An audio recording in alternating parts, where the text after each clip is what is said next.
joining me up here in the commentary position, my ever trusty sidekick, Mr. Steve Davis. Good afternoon, Steve. Good afternoon, Andrew. Did you miss me much yesterday? Not particularly. No, I didn't think so. I wish went quite well without you. Yeah, I thought so. I wish you'd have been sat where I was. Well, yesterday was for the men's champion of champions. After I was here looking after everybody in the out of the elements, and Andrew was taking the air at the back of the West Stand. Yes, it was definitely a lot of air. Yeah, rapidly moving air. Rapidly moving. There was some. No, I'm not going into it. There was icicles dangling off various parts of me by the end of it. Let's not go into that too much. So, Stephen, always one of our favourite days of the year. Ladies Champion of Champions. What do you think of it so far? I think what's evident is just how well some of these ladies know how to play this green. I mean, you could argue that the best game on Wednesday was actually the ladies' final rather than anything that the men produced. I think that's been evident today. Some of the plays being it's less boisterous than the men. There's not much running after it, but there's an awful lot of close bowls getting played. Yeah, I've noticed that. A lot of good bowls getting beaten.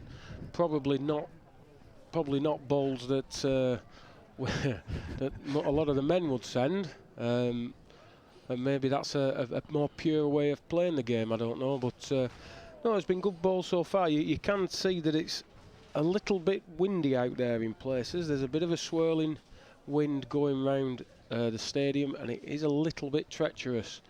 Especially in the middle of the green there. What's been evident this week, so obviously it's been, if anybody here, the week started last Saturday with the men's Waterloo handicap last 64. We've been blessed with some excellent weather for this time of year in Blackpool. There's quite a few suntans being had. We've gone through pink faces each day. So I suppose that the weather had to change slightly at some stage. It's not a bad day today. It's a bit windy than what you would prefer, really, if you're playing, and maybe a little bit on the cool side,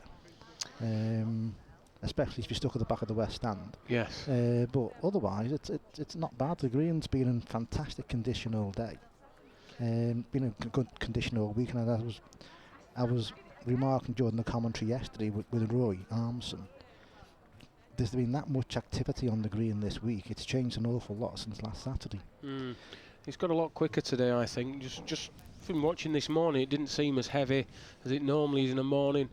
And you can see there's a lot of balls trickling around the green. Even though the green, it looks beautiful, it looks lush and green, but it's actually quite firm to walk on. And even though we had a lot of rain last night, it's not wet, it's not squelchy, it's dried out very nicely. So it's not surprising that we see a few loose balls. You're bound to do that, but overall, generally, the play's been good. They've battled on quite well through this squally winds, let's say. Anyway, get back to the game. Nicola Bolton, number 20, currently leading. Deborah Waters, number 18. It's 17-11 if my eyesight is good enough to see that far. One thing I must ask is, since we're covering the ladies' event, is it ungentlemanly to mention their ages? Well, I'm not going to do. Fair enough. I'm not going to, unless it's, there's... No, I think it is a little bit ungentlemanly, I must admit, but if we are in a society where equality is paramount, so maybe we shouldn't even take that into account. But thought I'd ask, adopt a policy that we're going to, whatever. Anyway, the reigning ladies champion of champion, Nicola Bolton, 44. Sure she won't mind me saying. Yeah, we're not going to mention the ages, but she's 44. But she's 44. Won this event last year from plays at Walton Cons in Mid Cheshire. Just dropped a chalk to Deborah Waters from Preston, mother of everyone's favourite large-headed bowler, David Waters. And I mean large-headed as in it's big, not as in it's arrogant. Yeah, they call him Diddy David. Big head. Well, at least someone can play in the family. Well, yeah. I was sat behind Duncan the bookie, And he says, this is something that I've never had to do before. Right in me ledger, a bet on somebody called Waters. Which says it all, really. But Deb was a very good player. North flanks and file. I'll get my teeth in. North flanks and file county player. She's played... oh, she hasn't said how long she's... Oh, she's the North flanks merit winner. 3-time merit winner. So, takes a bit of doing it for any county, does that? And she's just behind 12-17. This ball can't win it. Got to be narrow at some point. But, it's been a good game from what I've seen of it. Apart from that first end we showed, which was not a very good advert for this match, but believe me, that was out of the ordinary. I was doing that all the time yesterday. I was getting a bloody big build-up and they took 2 off the green. Curse of the commentator. No, Nicola, what have you done? Can't have knocked it far enough, surely.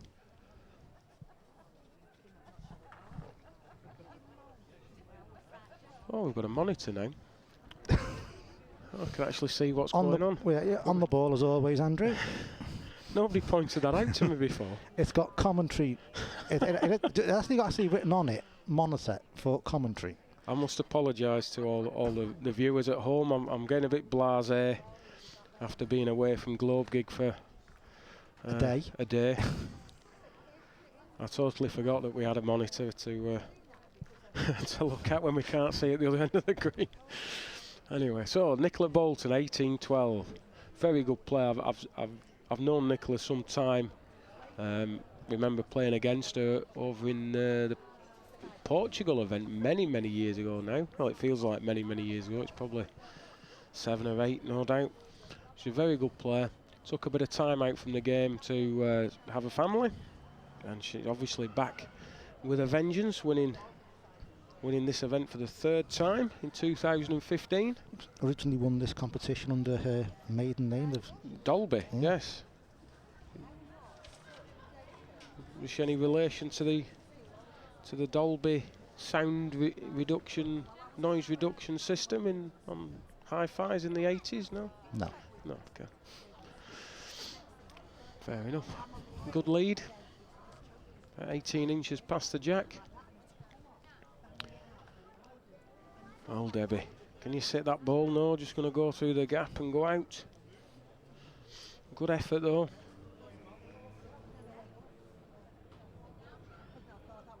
Well, playing into the sunshine there. You've gone a bit red, actually, by the way. You've not been out much, though. I don't know what's that. This is the start of the week when I was doing a bit of research and getting some photos for my online bowls magazine, bowlsobserver.co.uk, and I was in the far side talking to Graham and by the Taylor stand and just watching the action, and I was thinking, I'm a bit warm here. Of course, other bowls manufacturers are in existence, including Drake's Pride. You know, besides them, I don't mind that from Liverpool. I'm always happy to support a Liverpool company. Well, I got told off for saying that on ITV4 the other day. On the Wednesday, I got asked, could I give some more information about what the players are using, what equipment they are using. So I told people, I said they're using Drake's Pride, £2.11, and I got told off. I got told to say other manufacturers, other makes of bowls are available. But that particular player is not using them, they're just using Drake's Pride. Correct. Oh, okay. Yeah, so it seemed a bit pointless, really. Anyway, Nicola Bolton all but Deborah Waters 12 for a place in the last 8. One more good ball will see her through. Just to keep you informed with what's happening on the green. And these aren't in any particular order, I don't think. Game 25-27. Debbie Talbot against Louise Ollerton. Debbie Talbot is 18-12 up. And game 29-32. Debbie Davis is winning 16-7 against Kelsey Rowlands, who is from, all I know is that she's from Wales, because she's wearing a bright red top with a dragon on it. Nothing gets past me. Now again, another game has come off. the game between Emma Thornton and Sarah Skidmore, so I will try and find that result for you. Good last ball from Debbie Waters. Just saw that going in there.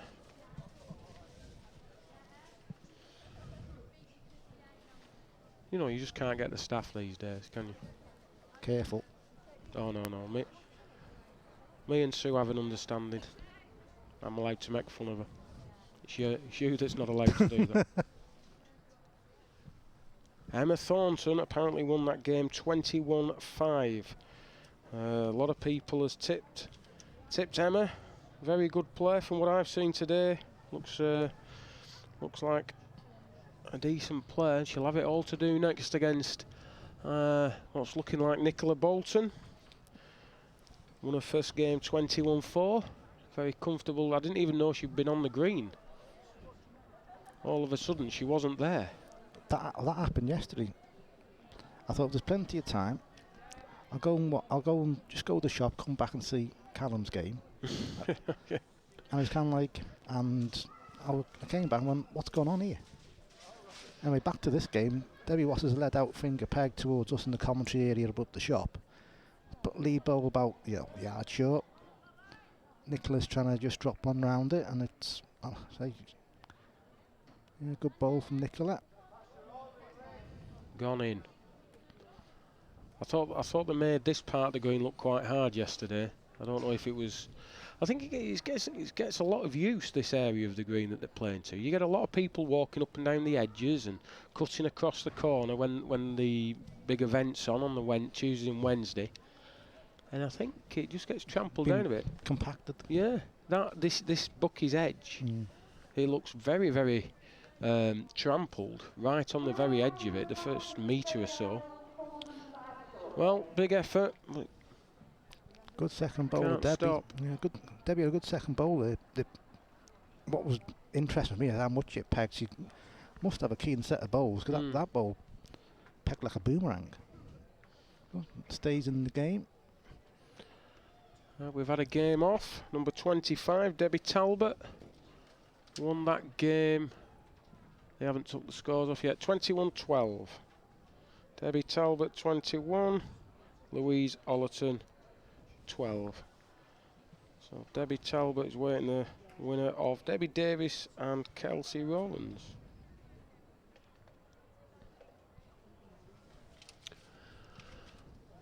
It was quite noticeable that the first round seemed to play out. Take a long time to play, and then the last game on, Lorraine Hurst and Kelsey Rowland, they've been waiting till about 12 o'clock before they went on the green. Couple of hours, maybe even long. Might have been even a bit later than that. And Kelsey was only off the green 5 minutes, and she was back on. Yeah. She was back on. It's like buses. You wait all day and then three arrive at once. Have you ever waited for a bus? I have done, yeah. Have you? Not for a while now, like. Me either.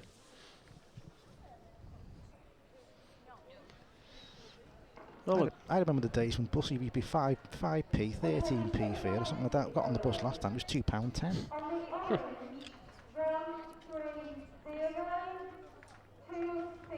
Oh, they're drawing the raffle.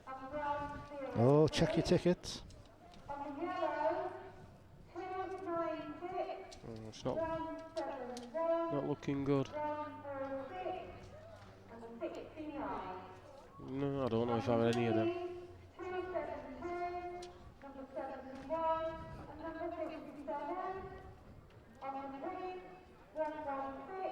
How many prizes is there? Oh, one off. Sounds like she's reading out a phone number.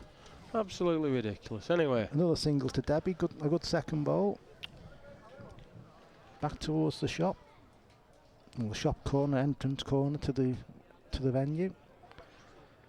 I've been referring to this as the southwest corner. The southwest corner? The southwest corner. That's fair enough. Southwest corner. Whatever rocks your boat, mate. Whatever rocks your boat. Absolutely. Well, geography doesn't change, does it? You know. What's north is always north. There you go. Not just close enough, Debbie. Debbie to her friends. And a finger peg mark up towards the cop. Good reply from Nicola, putting the pressure on Debbie. Got to put the ball within a couple of foot to stay in the game. She looked like she bumped that out to me. It's as tight as it dares be. Not going anywhere just yet, is it? It's not gone anywhere. What were you saying about her balls? You've pegged more than the Jack has. 2-6 Taylor Express. Not renowned for being a strong ball. Referee's just checking.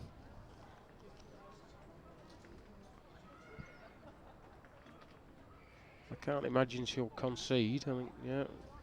Referee's saying it's a measure.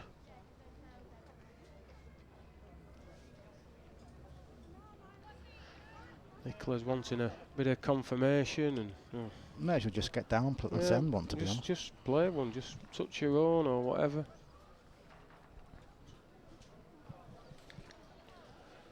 Well, she's certainly reached. Played on the low side, make sure she's not going to run into any danger of knocking Debbie's ball closer. Well, from up here, I haven't got a clue, to be honest, from up here. It's hard to say. The angle's not good. The angle on the screen isn't good. I suppose we'll just have to wait and see.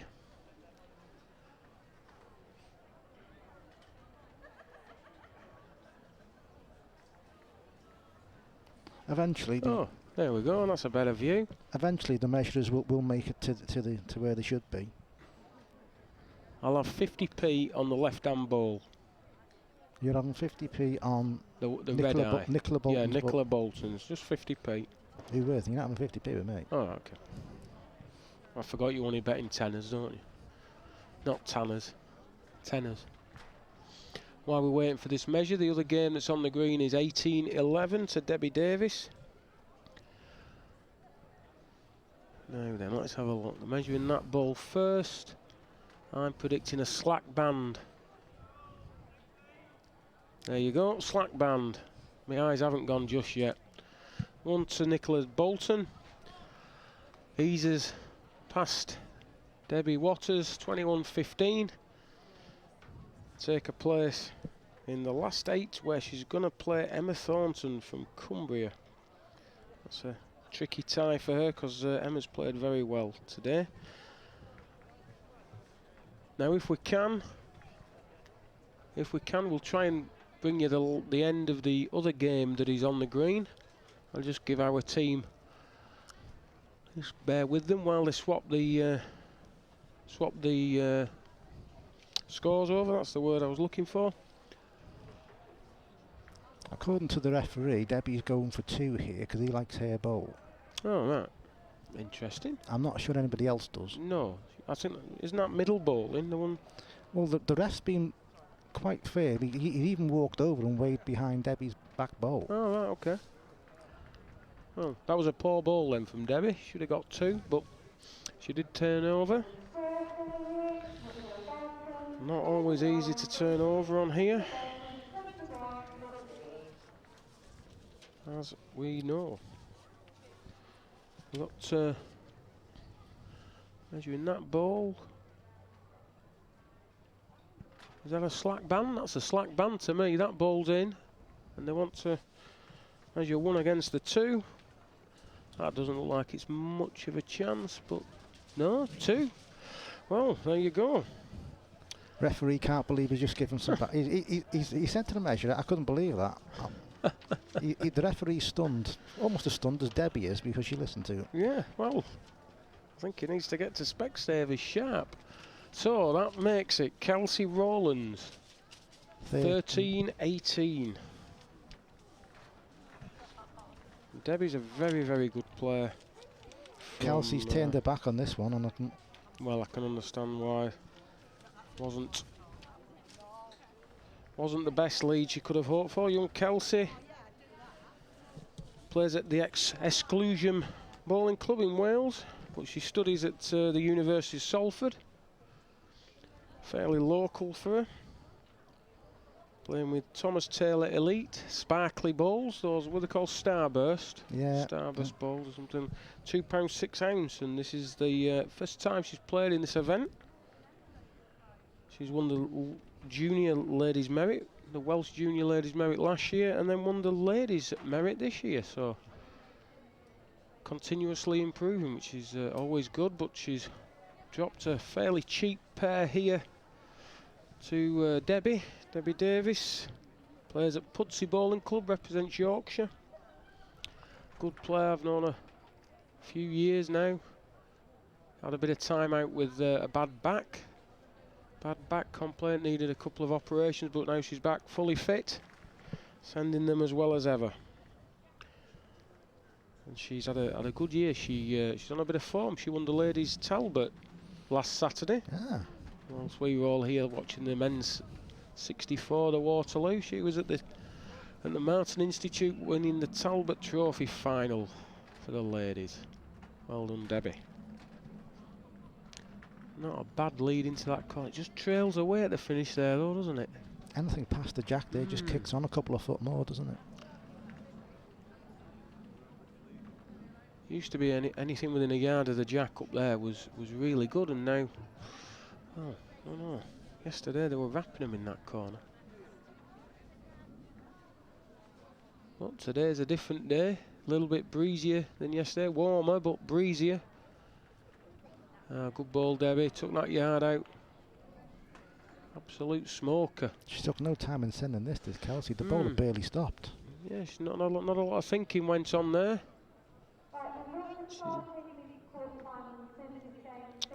And that's all she wrote, I'm afraid.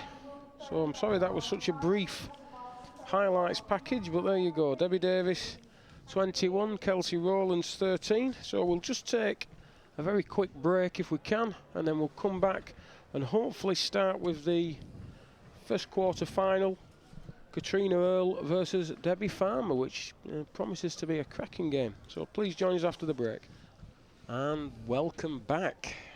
Just in time to see Katrina Earl win the toss and send the jack out at the first end of the quarter-final game with Debbie Farmer. Two players who will know each other's game inside out. Well, I would have thought so. They live very local to one another. They represent the same county, live in the same part of the world. It's I bet they've played each other a million times. They'll probably come off and tell us they've never played before, but somehow I doubt it. So if you look through, I might even let Steve do this because it's too much reading for my liking on here. If you look at the CVs that they've given to us, they make very impressive reading. There must have been half an hour writing these. Must have been. Well, Katrina Earl, I'll mention that she's reached the big 4-0. I'll probably get lynched when she finds out I've just said that. She's using a set of Taylor's, old Taylor's 2-6. She's won just about every competition in the game on multiple occasions. I could go through them, but I would be here for a while. Plays for Mearsbrook Park in South Yorkshire. Hobbies away from bowls. If you're friends with Katrina on Facebook, she's forever going, I'm just having a run. I've just come back for a run, or I'm just about to go on a run. I get tired reading their statuses, to be honest. I mind doing the run. He's playing Debbie Farmer. A younger Hart 48 plays for the West Melton Club, or Millhouses, in South Yorkshire. He's using a set of Drake Pride 2-8s.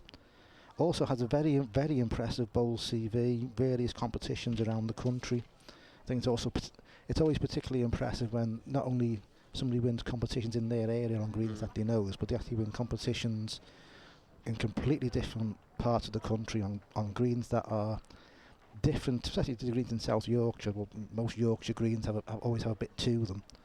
But Debbie and Katrina have won competitions on just about every type of green that is, at just about any size that is. So this is a game against two players who have a very impressive bowl CV, very, very experienced, and they've seen it, done it, and no doubt if there was a T-shirt, they'd be wearing it.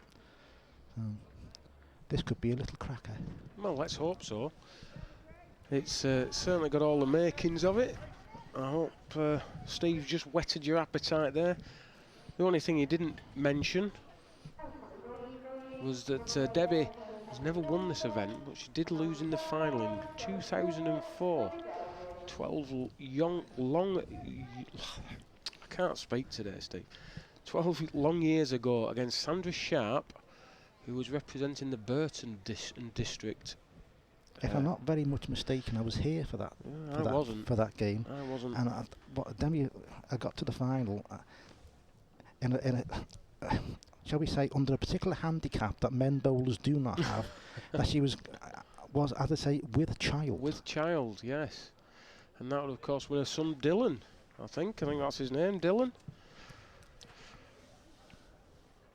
Yeah. So I used to have something similar. I still have. And you well, Katrina, you can't win short. It's amazing. We all do it. We all know that we can't win short. Should have been reaching up there, moving the jack, moving the ball, but no, tried to play a dead-un. And as is often the case, you just leave it that foot or so short. If she's one down, that wouldn't have been the worst thing to do, is try and put a ball by her first one and just see what it collected on the way. And generally, very good tactician is Katrina. I like the way she plays the game. I hope all you lady bowlers out there take this as a compliment, but she plays the game like a man. What are you shaking your head at me for, Steve? Do you want to stop digging? I don't mean she plays it in a little bit more aggressive than most women, and there's nothing wrong with not being aggressive. Don't get me wrong. I'll just stay quiet and I'll just let you carry on, see what happens. I like the way she plays the game. I'll leave it at that. Yeah. 5 minutes later, and any letters to the programme, please address them too. To be fair, Debbie's of a similar ilk. They both play the game right. They both compete against men on a regular basis. I know a few years ago she used to go to the Spen Victoria Winter Handicaps every Saturday and play against men and win on a fairly regular. Did she join in the card school as well? I think she did, actually, to be fair, yeah. Well, she's got away with another one there. Katrina played up, just sliced the jack. 2-0. I think Duncan, the bookie, would have had Katrina favourite. She was a short price, I think 3-1 at the start today. I know that he's hoping that a certain Tracy Ryan doesn't win today, or else he'll be in a bit of trouble. But there you go. She's brought a coach load of fans with her, and they've all invested. Oh dear. Which when you're only taking a few bets anyway is always bad news. What's this? Win £100 or lose 1,000? Something like that, yeah. He managed to talk me into backing Linda Williams. He offered me enhanced odds. Enhanced odds. What's an ant about? I can assure you, the viewers at home, that I'm not drunk. I haven't had a drink for at least a number of hours. 12 hours, at least, not more. I'm just struggling getting my teeth working. Is this when you cleared the pub when you're on the karaoke? There was nothing wrong with my karaoke performance, and maybe as a treat we might even show it you later on. Who knows? Who knows? It depends what the technical bods can do behind the scenes. Well, Katrina going for another. I think she may. Well, they haven't got luck for this. If it's two, it's only one. Yeah, just the one. Roll short of being another. I think there might be a bit of a change in the length of mark. Well, that won't worry Debbie any. She's a very good reacher.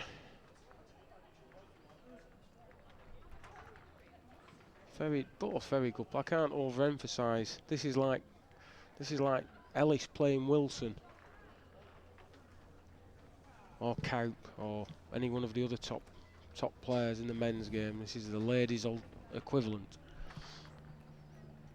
We were mentioning yesterday that Gary's got a bowl CV, a list of honours that go on for a very long time. And to be honest, it's about ladies' competitions, but we have a similar ilk. Yes. Of course, there aren't as many ladies' competitions either. Sadly not, no. Which makes them even more impressive. And I'm just looking on Debbie. She won the Deneby Open in 2009. I'm fairly certain that's an open handicap, i.e. open to men and women. So, as we say, both very, very good players. Qualified for this event by winning the Cynthia Tong Memorial, who was one of Katrina and Debbie's teammates in the South Yorkshire team. Cynthia Tong unfortunately passed away a couple of years ago. Sad loss to everybody. Cynthia was very, very well liked and very well respected. I think these two may be requiring a measure just to sort out if it's Katrina with one or a pair from this end. Very fitting. Where you going with this? I don't know. I was. My mind's not in gear yet.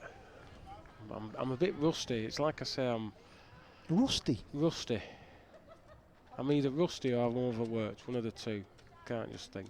There's a bit of a distance between the two. Well, it's one or the other. So you're either worn out or you're rusty. Yeah. Okay. I think it was sitting at the back of that stand yesterday. We got you a chair. And a table. It was very kind of you. Yeah, at least I was sat down for 8 hours. I don't think I wasn't going to be, was I? You could have done your squats. Yeah, for anyone who's not aware, we also, as well as the Globe gig streaming, which Steve and Uncle Roy Armson did. There was another company on site. There was another company on site, and I was seconded to do some commentary for them. When you say seconded, a similar term could have been pimped out. Pimped, yeah. Yeah, seconded to do some commentary for them for the recording the games to show on. Am I allowed to say the channel? Well, you might as well. We quite like people to watch it. Yeah, we would like people, if they ever tell us when it's going out, it's going out on BT Sport on one of their many channels. I think probably in the middle of the afternoon when everyone's at work, or I think it'll be either the 6 a.m. or the 3 p.m. shift. Yeah, they tend to just use it as filler, unfortunately. But I think it'll be in October, but don't quote me. I thought the ones. Well, I've only seen one so far, and I thought it was excellent. I was doing the commentary, but I thought the production was excellent, not everything else. So I was doing some work for them, and it started at 10 o'clock. We had a 20-minute break at 12 o'clock, and I think it was 6:30 when it all finished. Yeah. We were quite comfy in here, actually. It was quite pleasant. We didn't put the radiators on. No, it wasn't that cold. It wasn't that cold. Was quite pleasant, wasn't it? You had some tea and biscuits, no doubt. Yeah. There's still some biscuits left. Do you want a biscuit? I'll get you a biscuit. I'll have a biscuit in a bit. Yeah. We'll sort that out for you. But I was working with a very good commentator, Graham McGarry, who has done obviously work with us before on Globe Gig and also on the All England programmes we did. Graham's a very experienced broadcaster with the BBC. Covers a lot of the local football in the Stoke area, so naturally wants to get away from that and go into bowls. Crew. I can understand him wanting to get into bowls. Yeah, absolutely. He was the captain of the Potteries winning Crossfield Cup side. Potteries Crossfield Cup winning. We got the gist of it. You got the. It's just not working at the minute. My brain. I saw a photo of him. He had black curly hair, looked like a perm. Looked like. He hasn't got black curly hair now. No, he hasn't. He's got very silver, straight hair. Looks a bit like Father Ted, but with glasses. Yes. Well, he's a very good broadcaster and has done a sterling job on the couple of times the times he's worked for us. And we hope to have Graham involved with us next year as well. Good. I'm just doing a bit of filling there while that measure seemed to take forever. But it was worth it for Katrina, one to Katrina. So that's 3 across. Just like your front room, this, Steve, nothing in it. Actually, as Sue will attest, the rooms in my house have a collection, have an eclectic mix of things, which most probably should be thrown away. I wouldn't have you down as a clutter merchant. I thought you'd be one of these that keeps everything freakishly clean and tidy with a bit of OCD thrown in. I have a bit of that. When I start doing it, that's what I do. But after a while, you just get fed up and go, "Oh, that'll do." No. You don't do any clean up at all, don't you? Cam does all the work. No, nothing like that. It's I don't like a lot of mess. There's a certain level of clutter I can live with, but once you reach that point, that's it. Everything has to be clean to within an inch of its life, and everything needs throwing away. But every now and again, I reach that point. And back to the bowls, I suppose. Katrina's playing finger peg down towards what we used to colloquially term the toilet corner, which is no more because there's no toilets there. Play finger peg. She's got tight with both bowls. As you can see from that shot, her bowls are on the left-hand side of the jack. Debbie wants to know for some reason if it's 1 or 2. I don't quite know why. Because it's not really going to affect anything that she's going to do. It really wouldn't affect a shot if she was 4 down. To be honest, she's got, I would say, 4 yards to get in. If you're not sure what to do, put one by the jack. So she's roaded with this. She was roaded with the first, which was too far. This can't do anything else but win it, surely. I think even Steve Davis would get one in there on a good day. With my other hand. Well, I'm not so sure about that. So I think they'll be measuring for 2 again. I think these measures should follow them round, you know. We might be getting a bigger set of measures as well. These are a mile off. Well, as I say, it is windy out there, and it may be affecting the balls over a distance. It's swirling round. Let's have a look. Well, it was a decent measure. There wasn't a lot in that, but at the end of the day, it's just 1 to Debbie. 4-3. Looks like she's going to try a bit of edge play. Just run you through a few scores while we're watching this end. Alicia Marshall, 3. Bad news for the bookie. Tracy Ryan, 9. Nicola Bolton, 6. Emma Thornton, 5. And Debbie Talbot, 3. Debbie Davis, 2. Yep. So with a battle of South Yorkshire and a battle of Yorkshire going on. Of course, you could say that that's the same thing. But, let's not get involved. let's not get involved in ladies' bowls politics, no. because we could be here all day then. Well, Debbie, you took a bit of running out here. Just needs to trickle. Is it peg short? May have just pegged narrow, but not sure.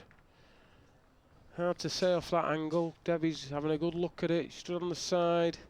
Referee Brian Swift is going over to offer his opinion. Body language tells me she just likes hers.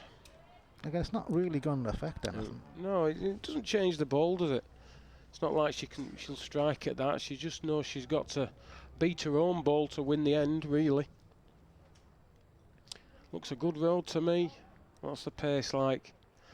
Yes, very good. A touch on the jack would have been nice. That's obviously a definite. That's dearest to take that out. See what Katrina says.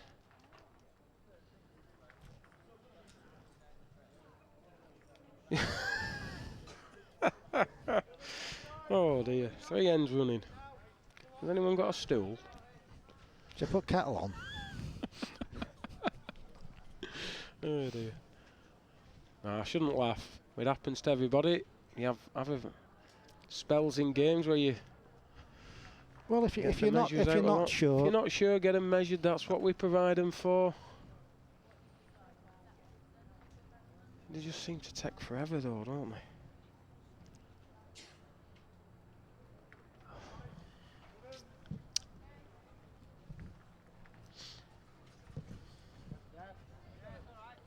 you have a list of the referees' names? Because I'm no good with names.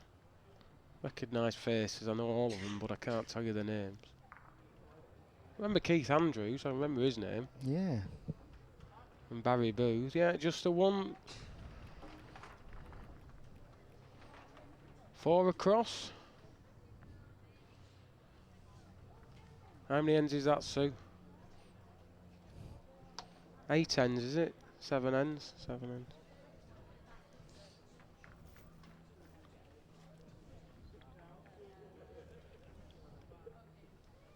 What's happened so far is Debbie seems to be quite happy to shorten the game up, play 25 yards or so over down an edge or across the crown, whereas Katrina gets in and just decides she likes a bit more length to the game.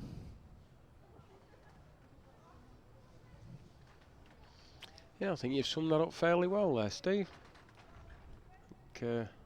Debbie is more of a mauling sort of a player. Obviously, Katrina sort of well known, I suppose, for her corner play.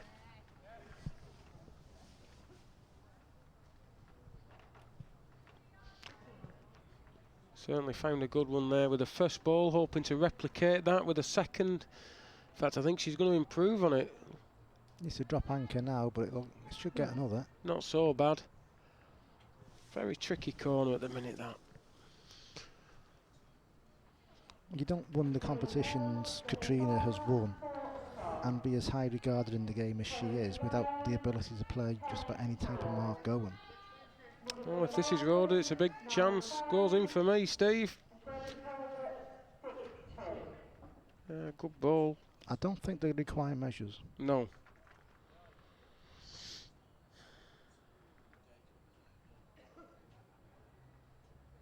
I think, yeah, it's a decent tactic when you're playing Katrina. Just shorten it down and just keep her out the corner. That's where she feels most at home. Going a distance. And Debbie, I wouldn't be surprised if Debbie takes up to the crown. Just maul around a little bit. I'm trying to remember the year. It may have been Katrina's success in 2012, where it was one of those glorious weeks in Blackpool, where the green you could have fished on it. It was underwater, and there were very few players who actually coped with the conditions, and Katrina mastered the art of the day of just being able to lift the bowls from hand just to get them airborne a little bit, just to make sure they reach the jack. And to be honest, she didn't do it because of like brute strength or anything. Just technique. Technique, yeah. Yeah, I think I was here that day actually. It was freezing and never stopped raining. Trying to think, there was another day when I might be confusing it with the Waterloo when Melissa Herbert won it. That was a horrible day as well from memory. Very windy and wet and cold. So yeah, I think just reaching in general is all about technique rather than brute strength. We've seen a number of good players both in the men's and ladies game who have been able to play the corners and been of slight build. I'm thinking somebody like Tommy Hayes back in the day, the mighty Atom. He used to reach for fun. He was only about 4'6" from memory, 5'2", something like that. Another good ball from Debbie. Won that last end, 6-4 up, playing thumb peg down towards. She's convinced she's reached too far, and she's correct. Yeah, down towards the T-bar. Very easy to be too far down there. You think that side's always a little bit wet. You think you think I'll just reach and. It was very noticeable a lot of the games yesterday. A number of times, especially going down away from the pub, balls seemed to go about 5 foot further than the players were expecting, and it was very difficult for them to adapt. Talking to Gary Ellis, and he was saying the green on Wednesday was as good as he's ever played it. He said if you knew whether you'd sent a good ball or not when it left your hand. Now a lot of the times you come on here and you go a distance, you go 50 yards in the corner, and you don't know until it's stopped whether it's a good one. But he said on Wednesday you could, how he knew because he wasn't playing, but he said very true surface. yes.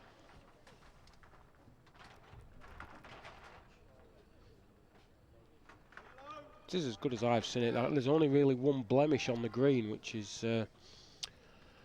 not affecting anything. It's just a slight brown patch. I think it's more the way it looks rather than what it plays. The ball seems to be going over it without any kind of a problem. What a credit to Mark Orden and his team. Gordon Butcher, the greenkeeper, former North Lancs Merit winner back in the day. Plays at Parkfield from memory. Well, Katrina's put a lead bowl a yard short and a yard to the side, and Debbie's bowl's on painted road, but just not quite far enough. Yeah, you've got to be careful not to overreach. Anything past that jack, it'll run away from you. Very quick in this corner. Well, they're not overreaching so far. No, Debbie just needs a yard of running in.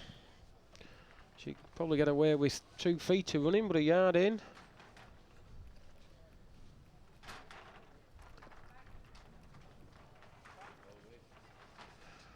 Well, she's certainly sent this one.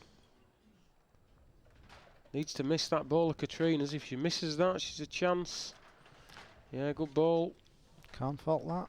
Yeah, well played ball. On to Debbie. 7-6. Keep you updated with the scores. So working down the sheet, we've got Alicia Marshall 5, Tracy Ryan 14, Nicola Bolton 13, Emma Thornton 7, and in the battle of the Yorkshire girls, Debbie Talbot 7, Debbie Davis 3. Let's just kept you informed of the current quarter-final situation. Good crowd here today, Steve. Quite surprised. Well, I'm not surprised, but I'm always surprised when crowds go up because we're so used to them going down. This may be the fact that obviously now it's been a very long week here, and people have stayed for the week, and this is like their last day, rather than they've probably arrived last weekend, watched the various competitions that have been on during the week, and then have stayed for this, and obviously be making the way home after the conclusion of today's proceedings. Well, I mean, I came with Karen last, not Friday before last. We're going home today after this event. Combined a little bit of work with our honeymoon, following our nuptials in whenever it was, bank holiday weekend in August. Whenever it was. I'm not very good with dates. I'll probably tell you when Burnley won the championship, like. And were you alive then? Yeah, it was last season, you clown. That championship. Yeah. I forgot what I was going now with this. Oh, and I think a lot of people have stayed up for the week. I think it was a brave decision to switch. Well, they've moved the Waterloo weeks back. around. Yeah. Yeah. Waterloo traditionally always followed the September Isle of Man. That's right. And I think that there's also the Pontins Festival on up at the Norbreck starting tomorrow. So I think there's a few here that have come up for that.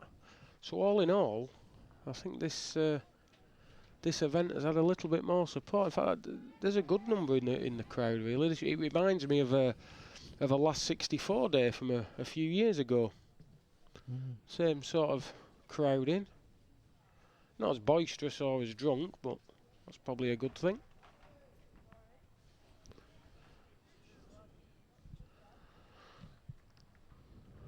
I've already booked in for next year, same dates, etc. Very good. This mark that Debbie set here, it's not the... If it's a mark, it's a bare mark. It's not... Not a good lead, though. No. You wouldn't call for that. No. She's beat it now. Of course, this is the replayed end. Katrina killed the previous end with the last ball, nullifying the end. Poor lead.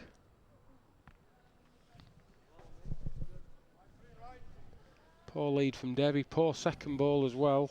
Loose end. Can do without that. Should be a cheap 2 for Katrina, yes. Yeah, gobbled that opportunity up. 8-7.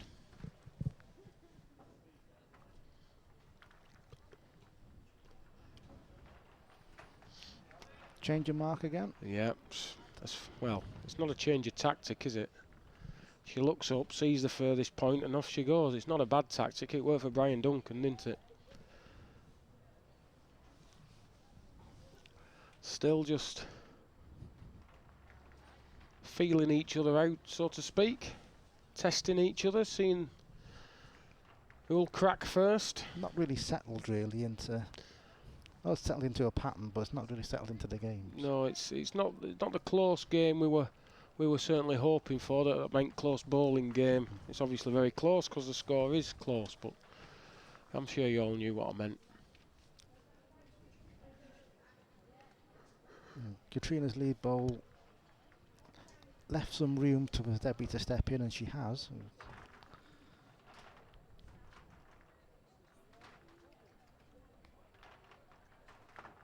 Yeah, needs a couple of foot in on the road. Looks underneath again to me, Steve. Yeah, she's not happy with it. She was trying to lean it in, and it was always, well, it always slipped under land and went too far. She actually struggled in a second round game against Karen Smith from Merseyside. She looked in full control, always in front by 5 or 6 chalks, and they actually peeled at 17 across. And Karen, well, she'll still be kicking herself now. She went back on the same mark they'd been playing, but for some inexplicable reason sent it 4 yards shorter than she had been doing. But unfortunately didn't tell her bowls that she was playing 4 yards short and rattled 2 past the jack, which was a cheap 2 for Katrina. And she then went on a little round peg mark about 25 yards and she promptly did the same again. So come off all over. So, but she was in a lot of trouble at 17 apiece because Karen had suddenly started bowling really, really well and then just got let off the hook a little bit. This is a bit of a change of tactic. Yeah, you see Debbie's taking her back, giving her a bit of her own medicine. Feels as though she can do more than compete. 9-8 to Debbie Farmer. This needs to peg this bowl. It tried to, but whether the wind affected it, but it just did not move anything, didn't deviate at all. Katrina's not having any of that. She's playing the finger peg, which is a little bit easier to fathom out. Should just, if it was a length, it would have dropped all the way back to that jack. Good road. Just a little bit short. Debbie's sticking to this tricky thumb peg mark. Seems a lot tighter with this. This should peg. Yeah. Almost peg too far. Take too much. Short. Needs to run and anti-bias and fall over 3 times. May have won it. Oh, there you go. Oh, Debbie's just... No messing about from Debbie. That's on. Love it. Katrina's followed it in. Thumb peg. Well, needs to run. Got to be careful. She doesn't hit that ball. Ooh. That must be closest.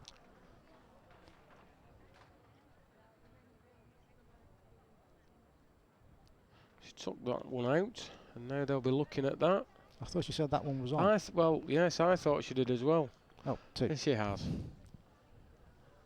2 to Katrina.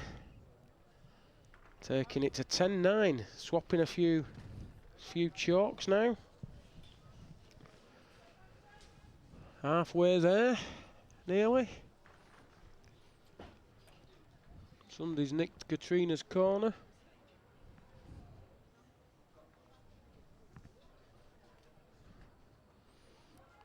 Katrina changed her tactic as well. Huh. playing at each other's game. Seems to be a very popular tactic on this green these days, playing to the centre of the green. Very rarely used to see players doing that.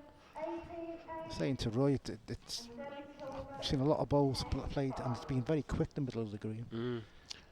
It's a strange one, is the Waterloo. It is quicker to the crown, as daft as it sounds. You're playing uphill, but for some reason, around the crown it's very slippy, and balls just go that little bit further than you expect them to, and you very rarely see short balls on these marks. They're always too far. You get perversely, the edges of the green, which you think must be quicker, you tend to have to reach on them. Yeah. Good second ball from Katrina. Well, me and Andy, if we were playing, we'd probably think, right, other peg, there's more of a target, and then block or bowl. Yes. That's exactly right, and that's what Debbie's done. Just underneath, unfortunately. Right tactic. Yep. Another single to Katrina. A good little change in tactic, that. Playing Debbie at her own game. Just to let you know. Oh, that's a very strange scoreline. I think it should be. There's 27. There's a 27 on the board. It's not a 31 up today, is it? It could be a while if it is. Let's have a look. Alicia Marshall is 9. Tracy Ryan 17, not 27, 17. And Nicola Bolton is all but 8 up against Emma Thornton. And the battle of the Debbies sees Debbie Talbot 11-5 up against Debbie Davis. Back to the game recovering. Katrina's first bowl, 18 inches short, thumb peg, not actually a minimum length mark. And she's gone a bit excited with the second bowl. Yeah, they don't just peg there like you'd expect them to. You'd expect it to swing a little bit, but they don't do until you get right in the corner. She's narrowed up with this. It must be narrow, surely. It's not gone anywhere yet, but it must do because it's too far. You know, it might have even held on a length, that, you know.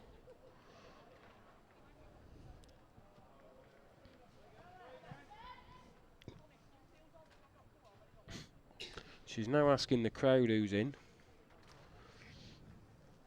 which is, and I think the people she's asking in the crowd actually have painted on eyes, but so she's took their word for it. Just a 1. 12-9. Nice little break this from 9-8 down. A very wise old bowling professor once said to me, you want to break the game down into chunks of 4 and make them mini games. Because most people can only concentrate for a fairly short length of time. So make 4 the target you aim for, and just keep doing that until you get to 21. Very interesting. Lead bowler Katrina. It's one of these shallow, narrow round pegs on the Waterloo. You think, well, I'll just be half a bowl outside block land, and it just holds.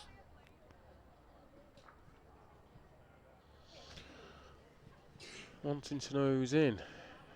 Again, I'm not sure I'd be asking, just because it doesn't change the ball I need to play. I'm not striking, I'm not playing through, I'm just trying to draw a ball. Sorry for using flat green parlance, but all I want to do is beat my own ball there, so I'm not just sure why the referee why they're asking. Yeah. Referee can't tell you, so you're basically back where you started.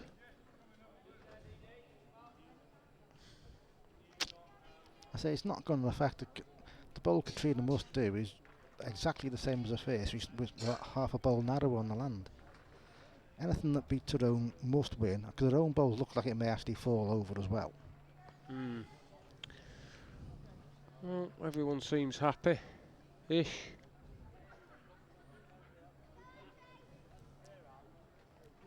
Both players have gone down to have a look. The referees come over to have a look. If we had one of those drone cameras, we could have sent it above and said, have a look down ourselves. Do you know, I don't think that's a bad idea. I think we should get one of those. So after all that, as she played... No, she's No. too wide again. No. There's a lot to be said for just getting on and sending a ball sometimes. Yeah.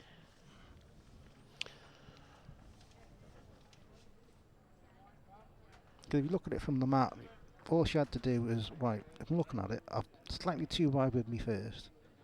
My opponent's slightly short. I don't want to knock it any closer anyway. So I'll just beat me first. Which is exactly what Debbie's done there. But I could understand them asking how far the ball's off, because that tells you actually some information that is fairly important. But anyway, but us bowlers, we do some very strange things. Not just the women players out there, but the men as well. 12-10.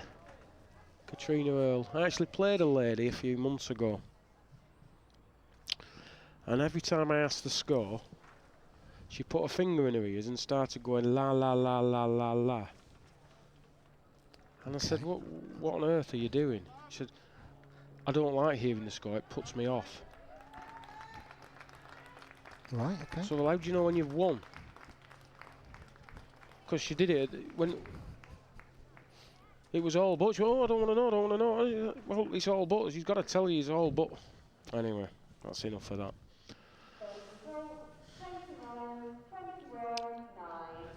There you go, first result of the quarter-finals. Tracy Ryan at 21-9. Another loose lead from Debbie Farmer. Katrina stepped in.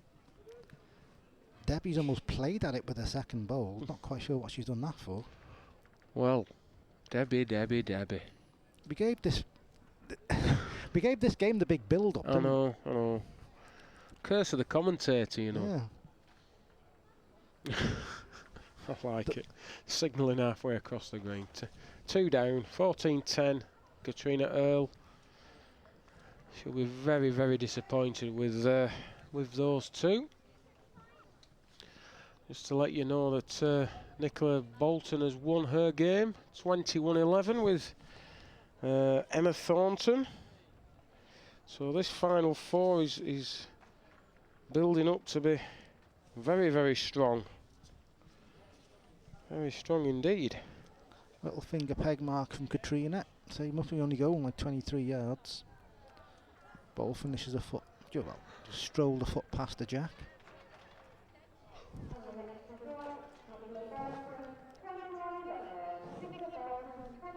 Debbie's looking at this one. If she'd have reached, she'd have had an absolute corker, but she's just finished a yard short.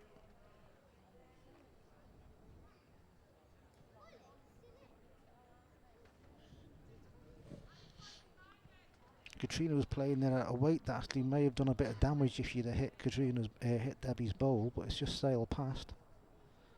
And Debbie just wants to know if it's one or two. I actually think that's a decent ball now. It's almost stopping Debbie attacking the head. Oh, keep talking in this flat green terminology. I don't know where I've picked that up from. Debbie's playing with weight. It won't peg uphill. Never will. Haven't invented a ball yet that'll do that.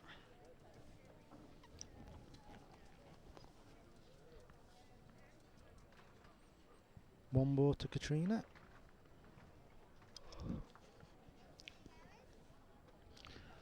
(15-10), and since the game's twirled around in the tactics, it's Katrina that's benefited from it. A thumb peg on the south stand edge towards the pub corner. Very, very short mark, this, isn't it? So easy this way to leave them short, and that's what Katrina's done with a lead. Just a yard short of being an absolute, a very good bowl. Who's pegging nicely to the jack, and Debbie's done the same. Yeah, just beginning to go away from her this game. Last few ends she's played. Ooh, Katrina. She was a bit put off there by that short ball of Debbie's. Ended up dropping way short. You'd think Debbie really should count this end, but this is as narrow as it dares be. It's all pegged now, and needs a straightener off that. Her own ball was bang on the road. There was something to be said for playing a yard over and trying to... Well, a yard at the back of the jack could only have one. Correct, yeah. So if she hits her own, she puts it in, but if she misses it, she stays in. Just try to pass it on the wrong side for my money.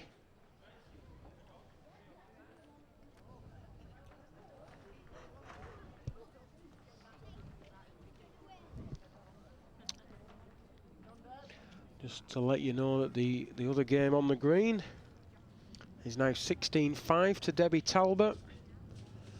Turned into a bit of a runaway. I think there were 5 across at one point.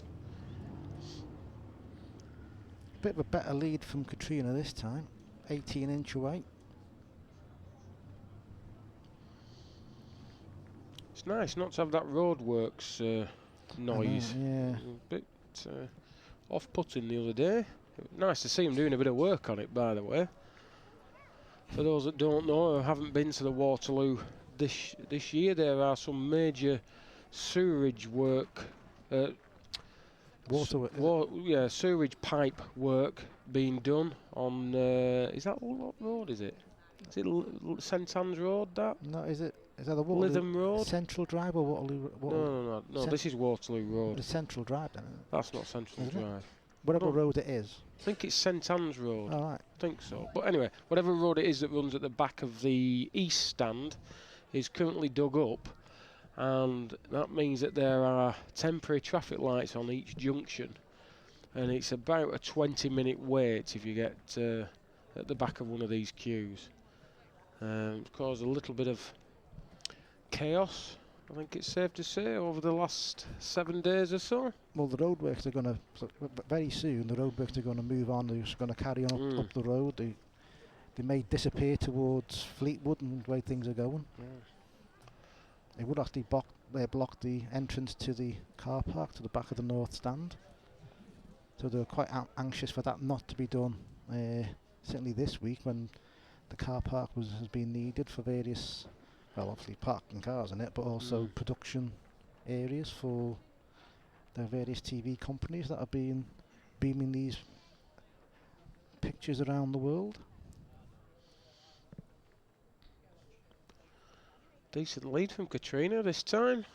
Can that just run a bit? No. Just stuck out. Very easy to miss the road on this mark. I was talking with Mike Leach about this the other day.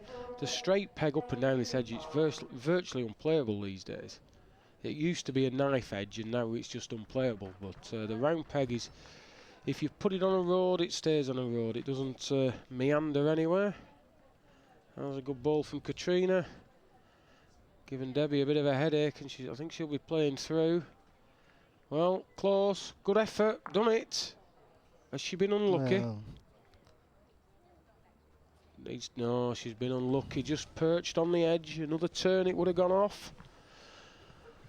That takes Katrina to 19, as does Debbie Talbot. She's 19.5. Katrina Earl is 19.10.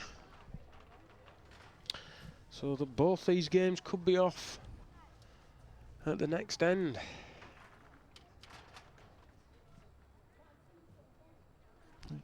No point in changing what's working so well, so finger peg from Katrina along the south stand. Well, not so bad. Not so bad. Good length, about a foot at the side. Been good enough for the last few ends. Well, Debbie's roaded it. I think it's too far, is it? Is it going to connect? It has, but gone out. Needed a thicker connection. This is on different land from Katrina. Actually, if it's far enough, it would have pegged nicely though.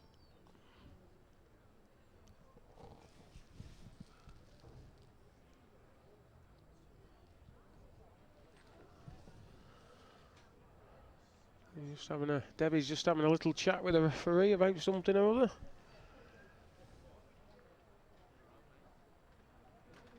She's changed over, playing thumb peg at it. These could go anywhere. Nobody knows what they do anymore. And look at that. She's found the road perfectly. Played a very good ball. That wasn't an easy ball at all. Take my word for that. And Debbie Talbot has managed to see off her county colleague Debbie Davis 21-5. So that's Debbie Talbot, very, very strongly fancied at the start of the day. Through 21-5. So the bottom semi-final is Nicola Bolton versus Debbie Talbot. That's another mouth-watering game. In fact, it's a shame we can't show both games. I think they're both on paper look like absolute crackers. Hopefully change of tactic from Debbie now that she's got hold of the jack. She's gone finger peg marked towards about 2/3 of the way down the west stand edge into the shadow. Unfortunately, she's a little bit on the tight side and 5 or 6 foot short. Katrina gave us a little bit more land and has pegged to probably a similar-ish distance away.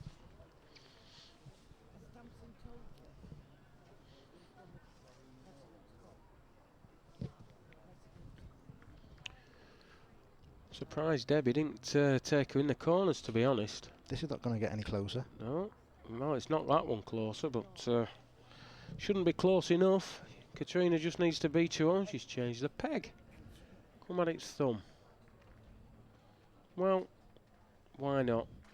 A little bit easier, that peg. Decent length. Yeah, just chuck one in. Nice and peaceful.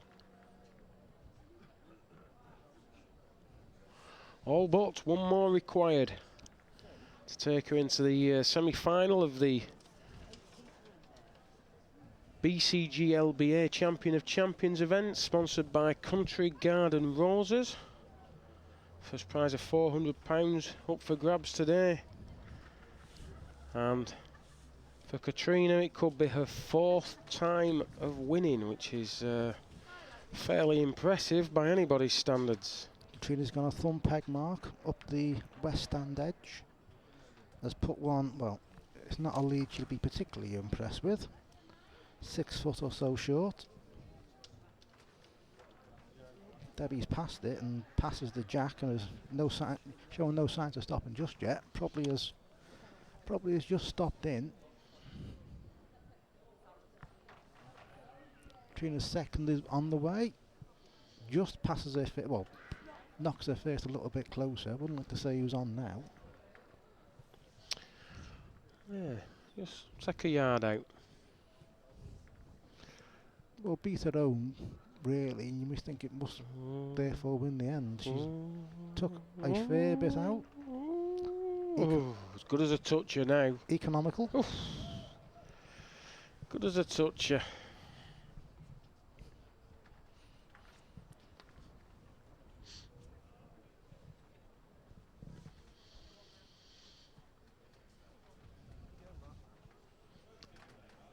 Looking closely at them. Katrina's confidence it's only one. I can tell by the body language. Measures are called. And get them measures out. Isn't it funny that whenever you call for measures, there happens to be in the wherever you are on the green, the measures are far away as possible. To counteract that, you could have measures sat at different sides of the green. But they haven't. No, but they could have. But they didn't. It's just one of the many things, many good ideas that I come up with.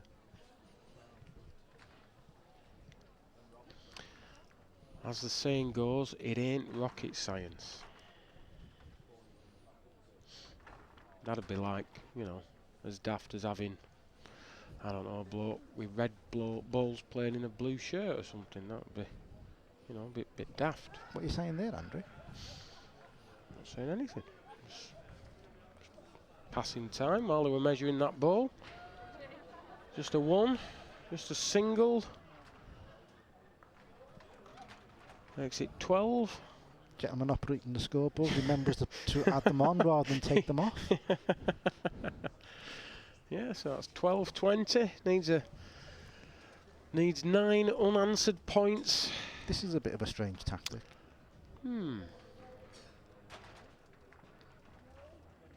I've decided that tactics have gone out the window. I think she's just playing where she thinks, well, what she fancies playing. If you put them close, it doesn't matter, but unfortunately, I don't think that should just be close enough. But you never know. It's tight enough. Tight enough, goes out now. Well, just alter it by a foot. That's all it needs.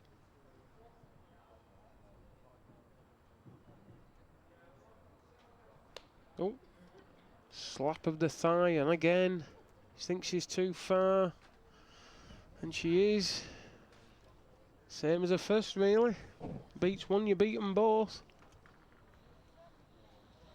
Give a bit more land. Yeah, yeah. Line looks good, pace looks okay, must win it. Shake hands. Shake hands time. So that's Katrina Earl, 21, Debbie Farmer, 12.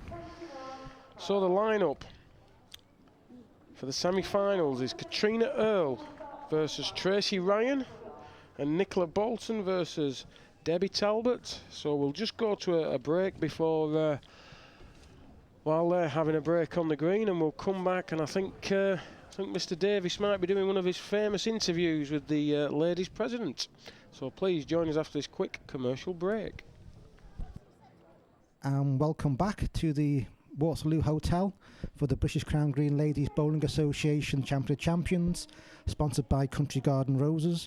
I'm joined now by Carol Taylor, who's the president of the association this year. So welcome, Carol. Thank you very much. Nice to be here. Well, very pleased to have you. Mid-Cheshire through and through, proud. Definitely mid-Cheshire through and through. Very good. Well, your presidential year, first thing I have to have you enjoyed the year? I thoroughly enjoyed the year. I've not missed any competition, and I've thoroughly enjoyed even going to Todmorden in the cold in April, down to Shrewsbury and Burton, and finishing it off here. Fantastic. For those who don't know Todmorden in the April is a very brave thing to do. Yeah, it's a wonderful venue for bowls, very picturesque, but bloody hell, it's cold. Right, this year, highlights of this year, what would you pick out? 2 highlights, the junior merit and the junior team competition. To see young bowlers, absolutely fantastic. We haven't got any in Mid-Cheshire, unfortunately, not girls, but it was just wonderful to see that our game is going on. You know, it's not an old man's game or an old lady's game anymore. The juniors are there, and I just wish we had them. And it was wonderful to watch. Wonderful.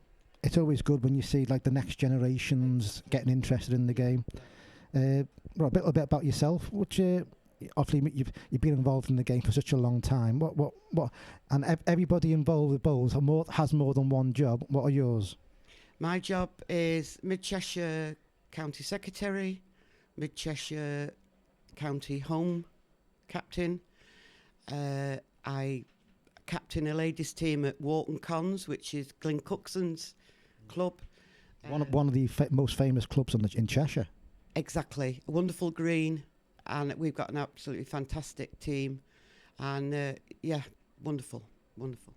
I know Carol also already asked me to thank the people at Country Garden Roses who have joined us this year and sponsored the association. We must thank them, Carol. Done a great job for us. They've done a wonderful job. It's hard to get sponsorship anywhere, isn't it? And it was wonderful for them to come in this time and sponsor the competitions. Great. Yeah, we're very pleased to add them to the list of companies who are supporting Crown Green Bowls. Must note this year, Ladies Association, been very well run, this competition and all the events all year by Jackie Roper. Jackie Rutter. Jackie has done an absolute... I mean, we came this time last year, at the beginning of the year, we were in a very, very bad place. We really were. Jackie took over. This is her second year. Unfortunately, she's packing it in. She has done an absolutely fantastic job. Absolutely. Her and Stuart have done an absolutely wonderful job, and they're going to be really, really missed. We keep trying to say, you know, can you stay on? But she's left it in a good place. Yeah, the Ladies Association was run for many years by Mavis Dearden, who sadly passed away a few years ago. And Jackie's, well, picked up the pieces and has done a sterling job. Absolutely sterling job. We met. I because I was going to be president this year, and a couple of others, and they came from all over the place: Yorkshire, Cumbria, Warwick and Worcester, just to try and get the association back on its feet again. And they have done, and you've got to give all the committee, everybody has done a wonderful job. Well, Carol, congratulations on being president. Been very good to talk to you. The Ladies Association's been in very good hands with Carol as president, and this is just your last competition. This is I've got the presentation, dinner, but yeah, this is my last one, and I will miss it because it seemed daunting, thinking, you know, I got drive here, but I've thoroughly enjoyed it. Well, that's the most important thing. Carol, thank you very much. Thank you. We are just about to go to another quick commercial break where you see the adverts for people who are supporting the events that we've done over the year. And after you see all those adverts, you'll come back to join us, and we'll have coverage of the next games that we're going to cover in the Country Garden Roses BCGLBA Champion of Champions. See you soon. And welcome back to a sunny but windswept Waterloo Bowling Green in Blackpool, where we are covering the semi-final of the Ladies Champion of Champions event, sponsored by Country Garden Roses. And it's the game between Nicola Bolton and Debbie Talbot. And unfortunately, you've missed the first end, but it was just a single to Nicola. But we're now right back with it, or we will be.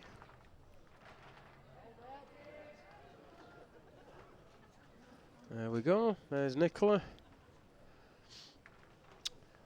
Debbie behind, a little bit cooler with the waterproof top on. And good effort there from Nicola, just grazed past the jack, disturbing the other end. Well, big effort here, needs to nibble that jack. Oh, it's fell in, good balls. 2 to Debbie. Straight back. Now then, Stephen. Hello. Who has rejoined me in the contribution. Nice bit of interviewing there with the ladies president from, Thank you very much. From mid-Cheshire. Yeah, that was Yeah, let's not get that wrong again. Yeah. So if you were picking a winner from these four, without looking at the odds that I have got in front of me, who would you be going for? I would probably say the winner of the game that we're covering. That's a very interesting. It's just that I think, without being saying that, I'm not too sure Katrina's at the top of her game. Okay. Debbie Talbot and Nicola Bolton would appear to me, from what I've seen so far, have played the best today. And I think they're in better form. Who will actually win the game that we're covering? I haven't got a Scooby-Doo. Okay. I just think Katrina's not showing. You say Katrina is favourite to win this game, the semi-final, but I'm not. You can just tell by Katrina she's not happy with her own game. Do you know that's the longest ever way of saying I don't know? Yeah, I did say I haven't got a. Yeah. Well, I'll give you the betting. And Nicola Bolton is the 7-4 favourite. Katrina Earle is 2-1. Tracy Ryan is 9-4, and Debbie Talbot is the outsider of the field, just only slightly at 5-2. And if you wanted to back the two outsiders on the heat, they're both even money. And Katrina and Nicola are 4-6 to win their games. So it's very, very tight. You could make a case for every one of these players. Well, I'm going for Katrina to beat Tracy just because of extra green knowledge. Okay. And I probably should do the same because I think Nicola's had more success on this green than Debbie has. But and there's always a but. You've got to throw a but in. There's always a big but, isn't there? I've been very impressed with the way Debbie's played. Okay. Well, I've watched quite a bit of Tracy Ryan. I've never seen her play before. First game with Linda Williams, she could have easily lost it. But as easy as won it. But obviously she has won. She did win it. Scrappy game, maybe first game on the day, just ease into it. But I thought she played very well after that. She's put balls very, very close. Katrina we've already seen, and you can, as Steve says, not fully on top of a game, but you can only get better. Nicola, comfortable passage really. We saw a little bit of Nicola's game with Debbie Waters, and although it was 15, she just scrambled a few at the finish to make the score a bit more respectable. But like the old Q man says, Debbie Talbot's been very, very impressive today. And to be fair, she impresses me every time I see her. She's a very good player. I've known Debbie for an awful long time because she's a partner is Lee Schofield from the Barnsley region. Used to play a lot on the circuit. Keep in touch with him and see them around the greens. And Debbie's, I can't actually recall an occasion when I've seen her lose. And I've watched her probably 20 times in the last 4 or 5 years. Wow. Not seen her lose. Not seen her lose. I may have. She must be made up to see you then. Absolutely, yeah. Well, she usually is. Who wouldn't be? I've a feeling that she has lost a county game, but I wasn't there to see it. You know, when Karen's been playing, right. She's played in the same away side. Isn't Debbie originally She's moved county this year to Yorkshire. I don't know if there was a fallout or what. I don't like going into ladies' politics when it comes to bowls. You know, I keep well clear. I wasn't sure if it was a move caused by change of address or No, I think wasn't a geographical move. It was just a. She's been playing for a club called New Mill, which is on the outskirts of Home Firth, which is the home of former world champions Thongsbridge. Isn't that Last of the Summer Wine? That is where Last of the Summer, yeah. Compost Cafe and all that nonsense, yeah. Compo, Cleggy and Foggy, isn't it? That's it. Which one are you? Oh. Compo. And she plays at New Mill, and basically the whole team at New Mill are Yorkshire County players. They are a very, very strong side. I think they win that. Is it top team? The ladies' top team thing that they have. Yeah. They seem to win that every year. Or we should know more about that, but we don't. I should know more. Yeah. So I think it's just for that reason she started playing for Yorkshire. Got an excellent record. And as I say, I can't recall her ever losing. And that's where I've seen her play Ossett Flying Horse. I've been there twice to see her win that. Green and a half, that. Yeah, tell me about it. So, awful lot of ability. Just trailing at the early stage of this game to Nicola, who we've seen previously today.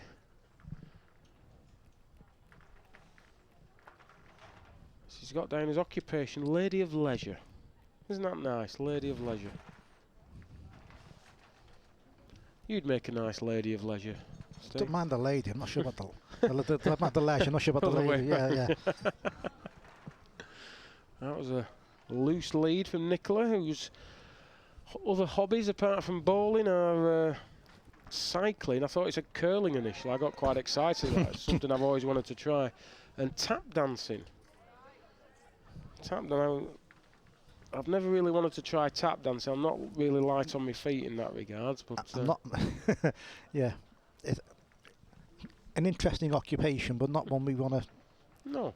make a song and dance about.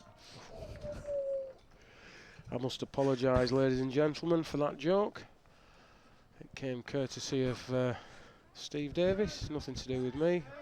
I disassociate myself from anything he says.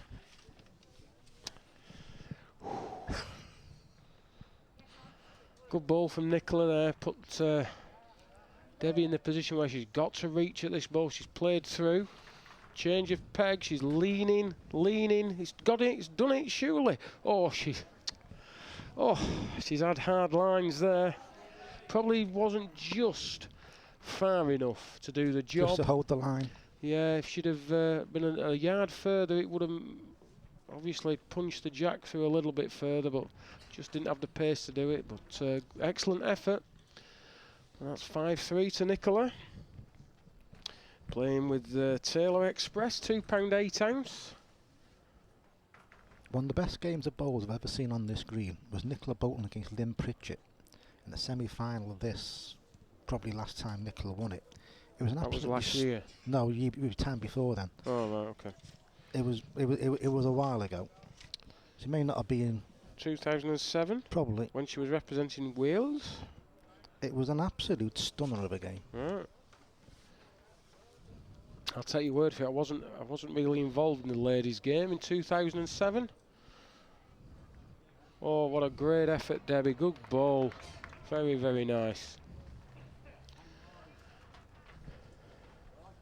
Of course, Debbie's also playing with £2 8 ounce balls, but Drake's Pride, just to balance it up a little bit. Well, Nicola, have you reached? Have you reached? What a road. Just given up. Now then, does she risk another? Fortune favours the brave and all that. There's a big wall in the way. Well, there is. She can just get round. Oh, she's She gone underneath. She's changed pegs, trying to peg up the hill, but short. Saved her carrying it, really. Nothing up with that. Safety first. Yeah, £2 8 ounce. I'm contemplating going down to that size, you know. Oh yeah, really? What for? Grip. I found, especially in damp conditions, Yango. just Yeah. even though I use a lacquer and I use a rag as well, well, depends how wet it is if I use a rag, but they're just, how can I put it, squeezing out the hand a little bit. I'm contemplating going back to wood for nothing beats the grip of a wooden bowl. Well, could be But right. playing so much in the winter that I do now. But I found I was asking the question of various players over the last few months, because I don't know about you, but when I started bowling at the age of 9, I was using a pair of 210 wooden bowls, so they're quite large. But the first pair of composition bowls I bought were Drake's Pride £2 13, sold to me at the Fleetwood Festival by the late great Dennis Mercer. I can't even pick up a £2 13 ball with both hands now, never mind send one across the green. So the question I was asking all these players is, when did people start downsizing in bowls? Because everyone plays 210 or less now. Nobody plays with 212, a few might play 211, but it used to be 214s. 210 was almost a woman's bowl, no offence ladies. And I was asking their opinion as to why this has happened. Is it just because hands are getting smaller? And the conclusion we came to was it was the condition of greens. They're all a little bit heavier than they used to be back in the day, when they used to get rolled, etc., etc. And you have to grip a ball more, rather than cradle a ball and just stroke a ball out. You now have to hurl a ball out, and that's the only reason we could come up with. Just wondered if you had any thoughts, or have I just bored you for the last 5 minutes? Well, no. Well, Yes, I did, didn't I? no, not really. No, no more than usual. I think that you could start an argument or write an article for a bowls magazine, bowlsobserver.co.uk, and literally go into great detail about the changing conditions, green conditions from 10 years ago and from 10 years before that. Well, I'm going back 30 years, aren't I? Yeah. So I know summers were longer and hotter 30 years ago, and it never rained, and when it snowed there was 8-foot snowdrifts, etc. But when I was starting or whatever, if you went on a bowling green that was green in colour, you were thinking, what's wrong with this? Everything used to get brown, white. Yeah. If it started to crack, it wasn't a problem. Yeah. And it became a contest of stopping the bowl. Yeah. Now, you're right. in many ways, it's a contest of who can send them furthest.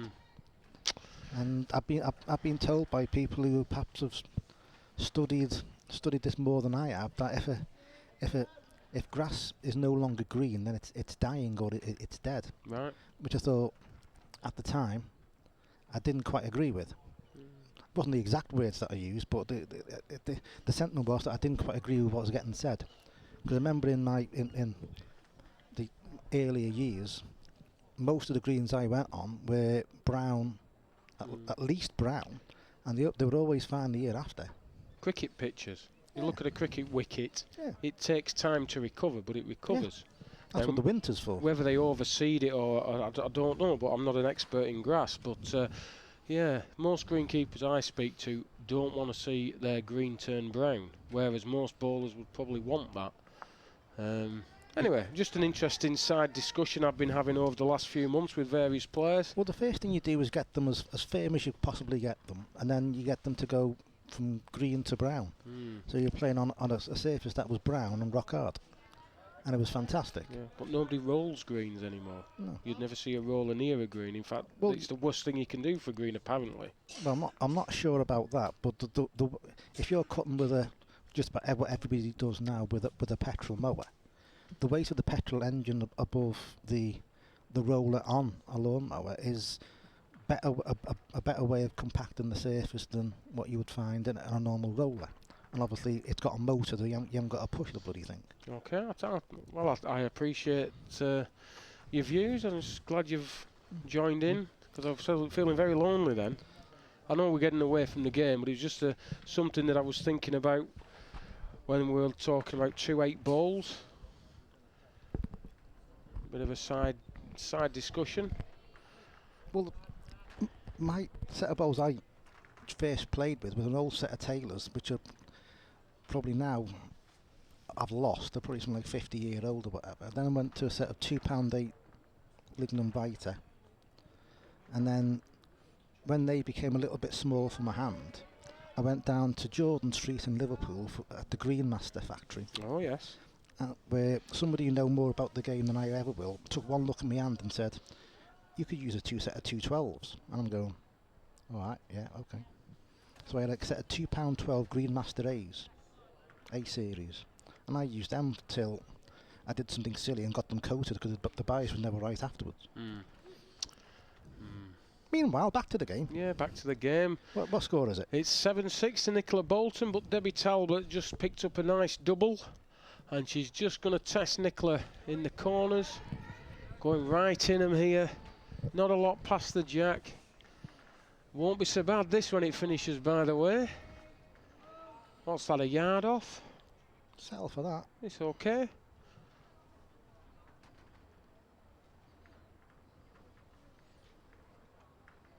Okay. Bowler Nicholas is on the way. Can't pass the jack. No. Can't pass that ball either.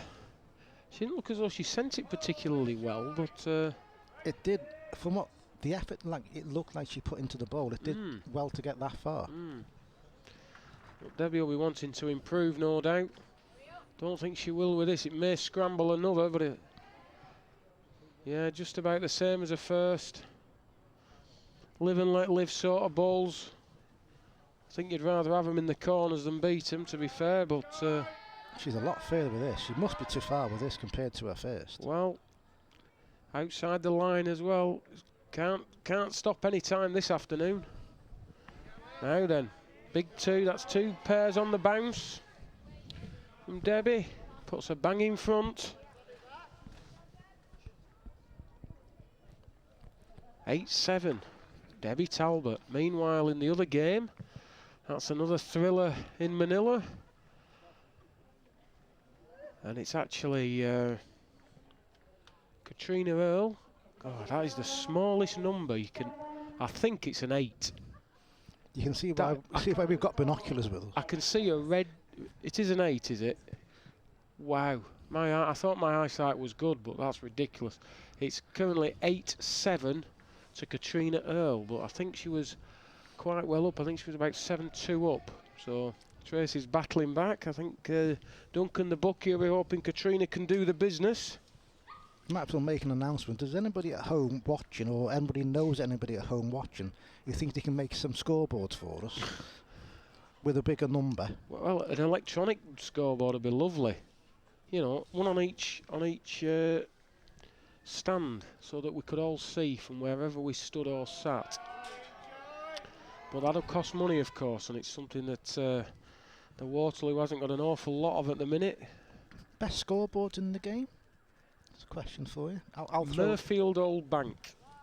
I'll throw the Grange in. So for one reason, they're bigger. Yeah, well, true, but the ones at the Grange, you have to manually move the numbers, don't you? Take the numbers off and replace them. So somebody has to be there doing all the boards. At Murfield Old Bank, the old tram or bus numbers that the conductor used to turn on a little thing, so they can mark the card and they just twirl it above their head and the number changes, and it's all really well lit and there's a space for your name. I like them, but they wouldn't really be practical, I don't think, here. What they really need is some electronic ones, but they cost an awful lot of money. So if there's anyone out there who owns an electric scoreboard company who fancies donating some, please get in touch with Mark Ordin at the Waterloo.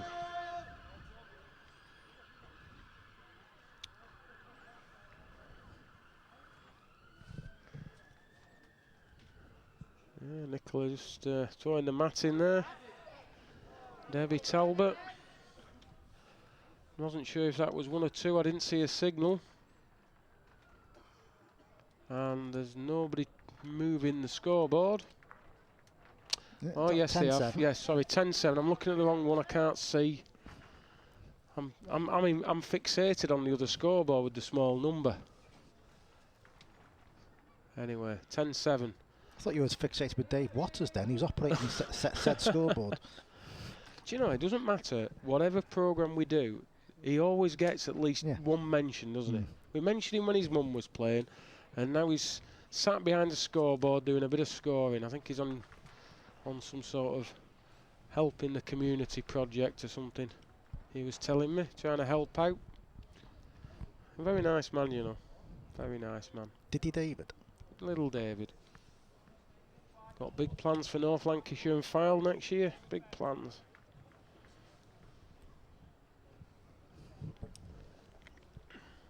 David's on the. He's on the selectors, or? Yes, one of the selectors. Yeah.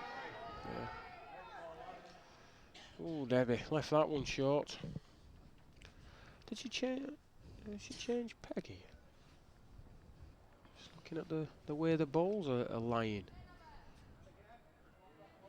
Well, big effort. Needs a contact with something. Oh, how she found that gap.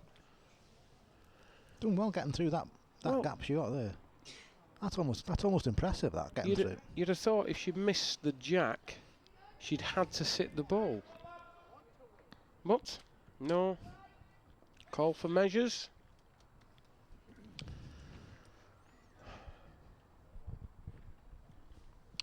And in the other game, I think Tracy Ryan has gone in front. Yes, she has. 10-9. What's evident about this game, that not the Katrina and Tracy Ryan game, is that neither of them actually own anywhere else but along an edge. They haven't gone, apart from when they started off, they've not gone across the middle of the green. Well, pointing to that red ball, so that's 1 to Nicola. 8-10. Nicola Bolton with the jack Just mulling over where she's going to go.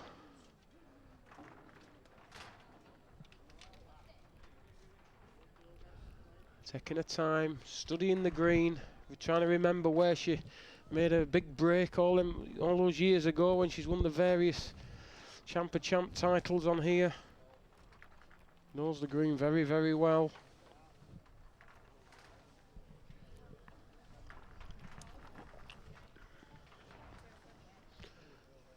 Interesting. Yeah, bang to the middle of the green. Very interesting indeed. They've not gone a long way. This is a bare length mark. Yeah, it won't be so bad. If it, about a foot at the side, decent sort of lead. Would have been better in front of the jack, but you can't have everything in life. And Debbie's just checking, asked the referee to check that it has actually gone the required minimum distance. Jeepers. Referee's being unbelievably stupid here and tried to walk across the other game. It's interesting because he actually walked round them, then tried to walk in front of them, which I thought was absolutely stunning. Yeah, we'll just have to wait for a moment. The other game is playing full corners, right across where they need to measure. Katrina's led the jack finger peg into the toilet corner. I don't think she could quite believe what the referee did either. You can imagine if she sent her lead off, she'd have looked at the referee with a slightly venomous look.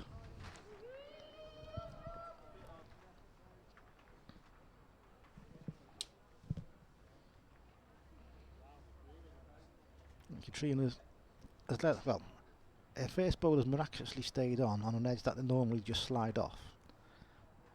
Tracy's ball's gone too far and is now residing in a ditch, and Katrina's played more than a decent bowl with her second. Put a bit of good ball from here from Tracy to count this end, and she must be as tight as she dare be. If she's gone that land, she must have absolutely no bias in her bowls, or she's gone tight. And she's gone too far. With a connection she'll win, and with no connection she'll go off. Okay, Steve, what are we saying here? I'm saying 21. Well, we won't know, will we? We'll just know it's a mark or not.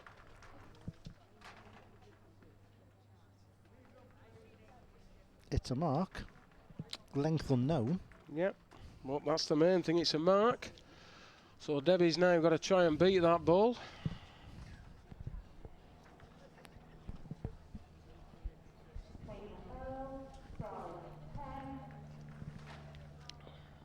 Just short.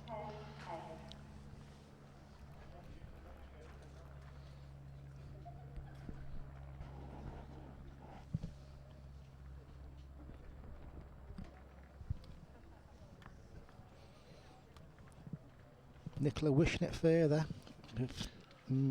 May have got another. Yeah, I think it has got another. Debbie's further with this. Oh, yeah, too far with a miss. Not on the road either. Not on the road. If she'd have hit her own, a bit of a squeak, but well, she had to reach. She had to make sure she was there. She gave it a chance, but she wasn't really on the road.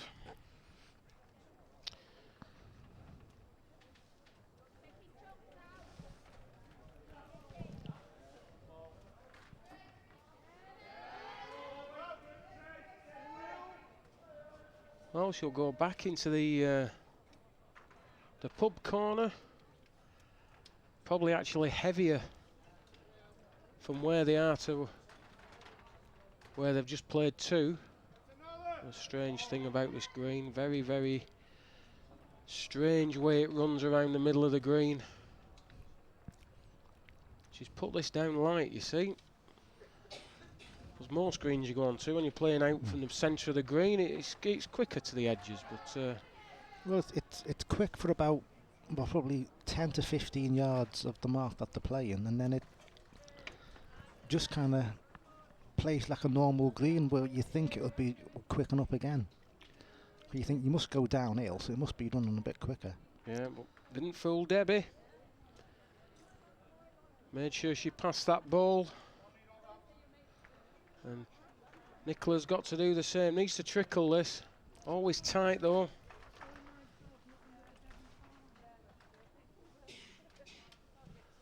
So a big chance to get a double. She'll be in the lead whatever happens after this end. Just needs to run a little bit. You'd say to give up from here. I'm Well, not too sure. Looking on the monitor, it looks like it's gone in for me, but like you say, a long way.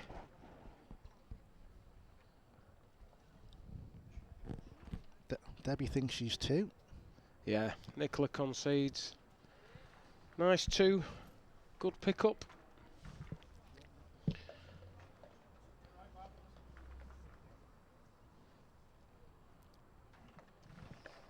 And Debbie's just trying something different. Going down the east stand edge. Well, we're well into the edge, from the edge, I should say. For those that know the Waterloo, we say it's more closer to the edge of the north stand and to the edge of the green. She's left it quite a way short.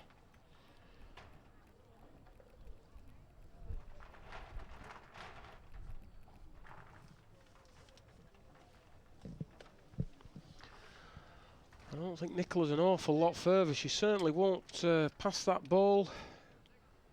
Caught Nicola out there.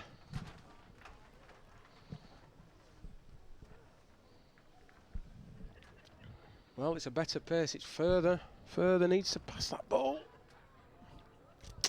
Well, it's closest, but you'd say there's plenty of room for Nicola to do the necessary.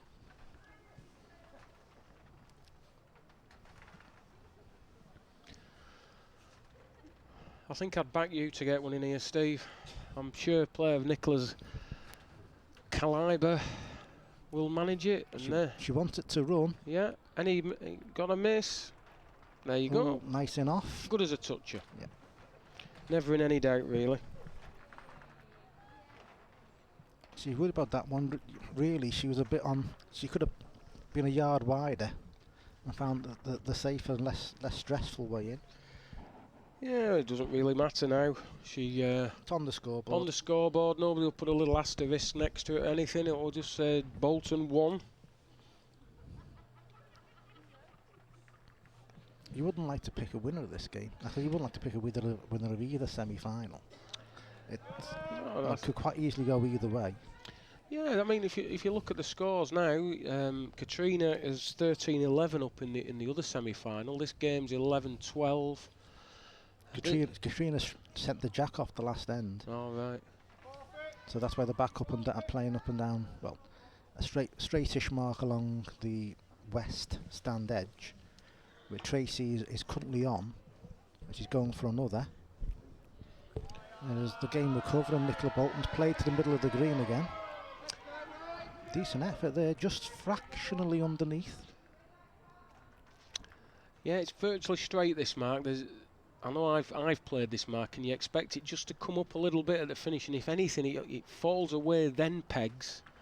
It'll peg after the jack where they're playing, but you sort of off the side of the crown. It's only a fairly low crown on the Waterloo, but there is a crown nonetheless. It just good ball from Nicola, but there's a ball to play here for Debbie. Just verifying what the score is. Yeah, but well, you would imagine awfully knout for sure, block or bowl. Everything for reaching. It's a free shot underneath for me.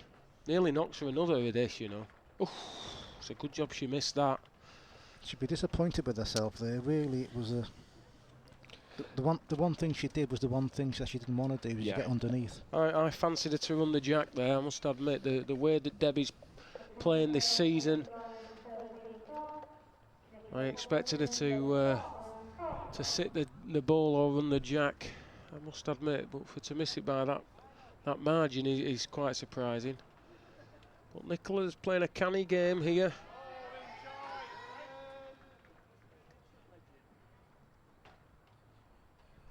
She's playing a mark now, very seldom played on the Waterloo, I would imagine. Almost middle of the green to the middle of the road edge, road stand edge.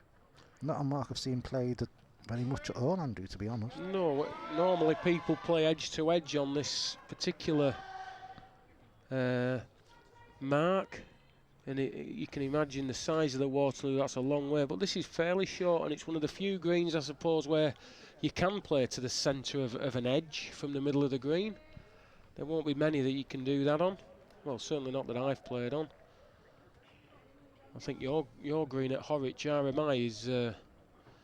you'd be able to. Yeah, it was one of the biggest in the country. Yeah. Needs to sit that, Nicola. Sit on that.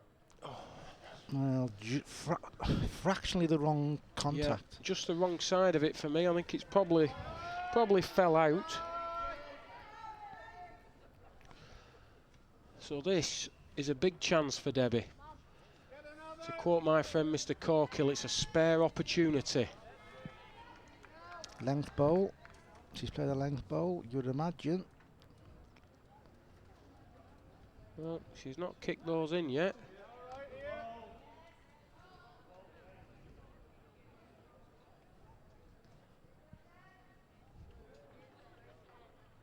But must have been two. Scores 14-12. Didn't see the signal, I must admit, but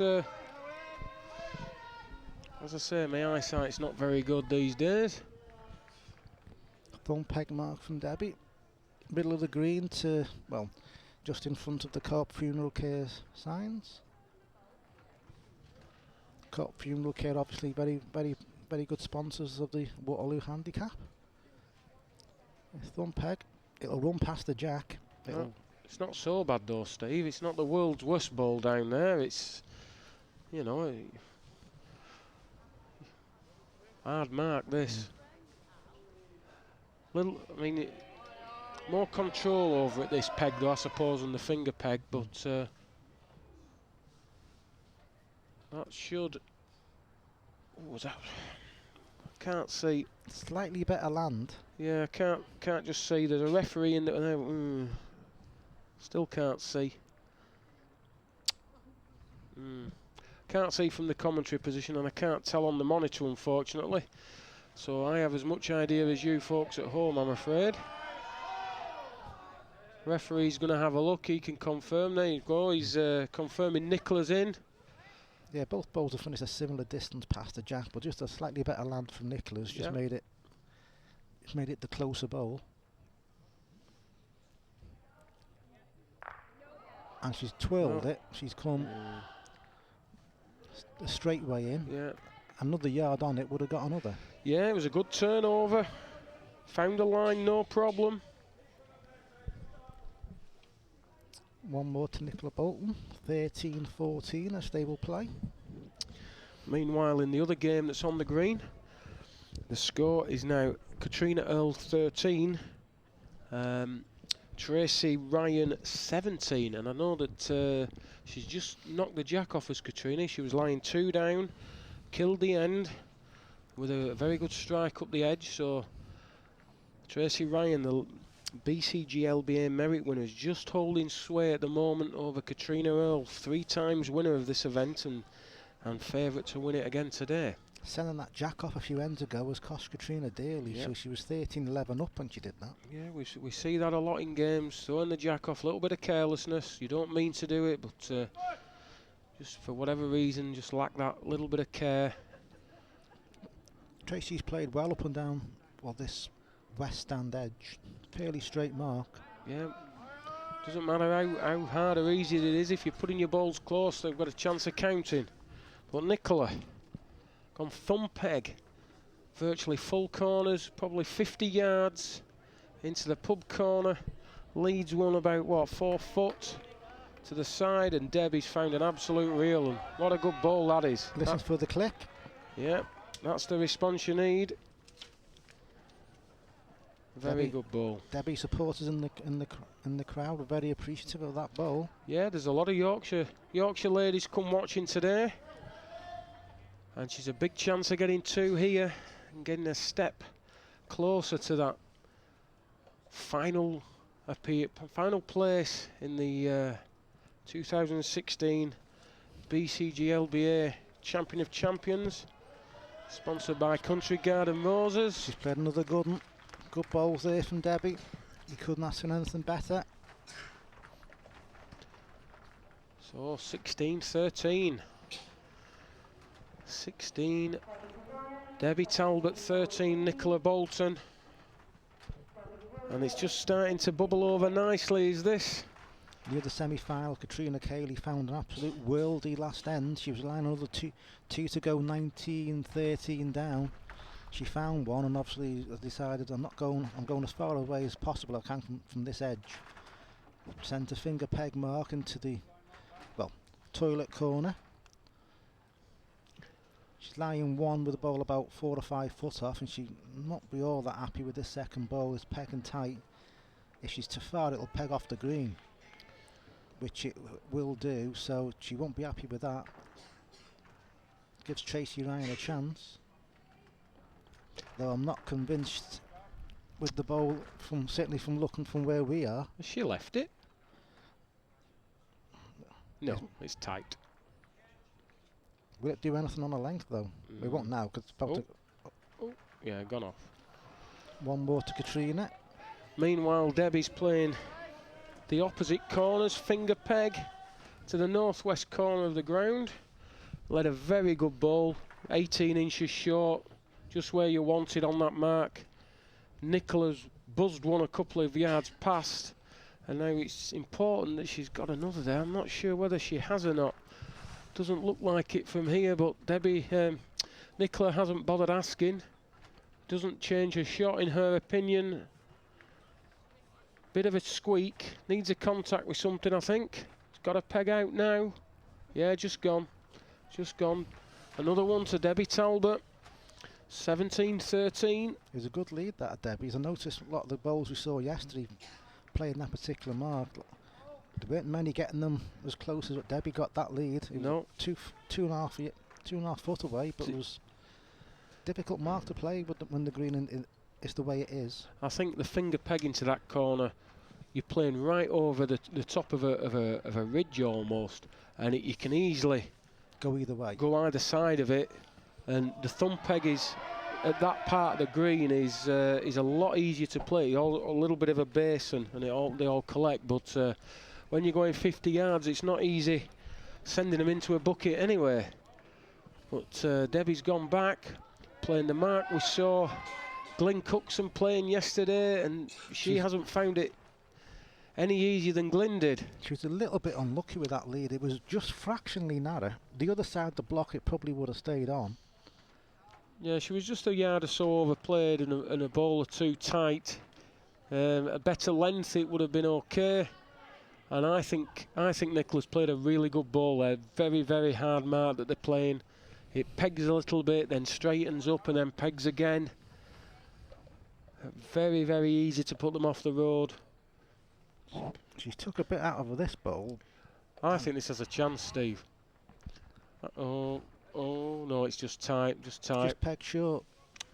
Yeah, I think the length was quite good, but she was just tight more than anything. Now a chance for Nicola to get another. Yeah, got to take it. Very important at this stage of the game. Yep, there we go. Good ball, good pairing. Massive difference. All of a sudden you can be level with a couple of twos. Massive part of the game. Every bowler out there should make that your mantra. Make your twos and save your twos. The other game, Tracy Ryan just now needs 2 for game against Katrina Earl. Nicola just contemplating whether to try going to the middle of the green again. Caught Debbie out last time when she did it, and I think she's trying it again. A little bit further than before, maybe a couple of yards further. Certainly a mark. All about the lead. She sent this. She has indeed. She has indeed. What a road. Better road than the Jack, that, but she was 2 yard overplayed. Can Debbie step in, take advantage of a slack lead? It's going to win it, but not by an awful lot. Well, it counts, but there's certainly room for Nicola. She's got to take 5 foot out of her first bowl. Certainly put it down lighter. Yep, she has indeed. Just sneaks past. Just gone in for my money. Surely Debbie will just put a foot of running in. Oh, she's definitely sent this. You'll need to hit your own, Debbie. Oh, and she has done. Oh, jeepers. Wow. It's a bit of an Ellis ball, that. Sort of thing he plays. Well, she needed that hit. Without it, she was definitely going out, but it was on a similar road to her first, so the contact was good. That takes her to 18-15. 3 more good balls will get her into the into the final of the Champion of Champions for this season. She's looked to go back into the corner where they came from, but that Katrina Earls has sent her block in the game. She's just saved game by playing a proper good ball. She's now 17-19. Yeah, 17-19 behind. Well, we're both playing into the same part of the green, the same pub corner, but let's hope they don't clash any balls or anything. Debbie looks a little bit wide. Well, it's a lot wide. It's never looked at the jack, that ball, by the way. Just hung and hung and hung. Not too certain how she got that there, because she's only playing 23 yards, and it didn't look that bad from Anne. It didn't look that she was that disappointed with it initially. She just got on the wrong side of that ridge that runs into that corner. It's so easy to miss the road there. Anything tight, it whips tight. Anything outside, it just hangs and slides to the left. And I think she's overcompensated for that, and she probably doesn't know that the green's like that in that part of the green. Or else, you know, she's shaking her head. She's looked over it. She probably thought she was okay. Nicola's, well, she's got another. That's the main thing for Nicola. She's got 2 to get it back to 17-18.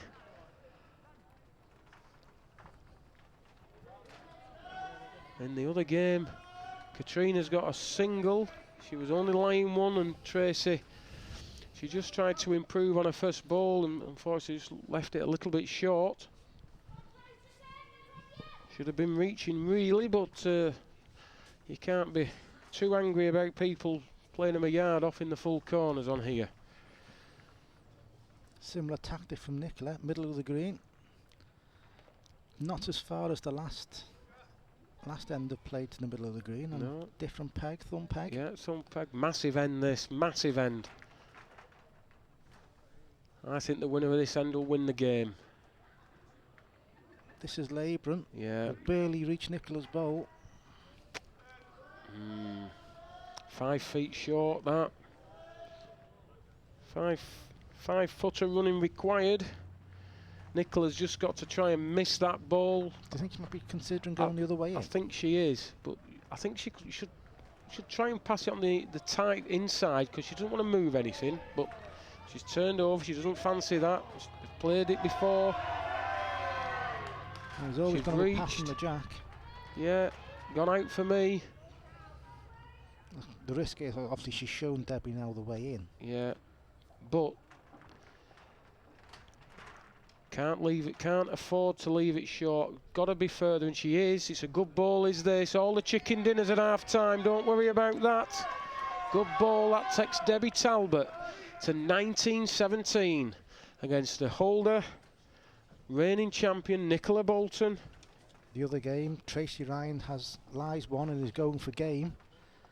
Almost full corners against Katrina Earl. Is it on a road, Steve? Needs to be on a road. It needs to run. Can't get there.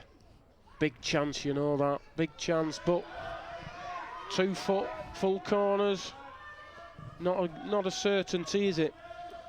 Back to the game. Debbie Talbot's gone finger peg, middle of the green to the toilet corner.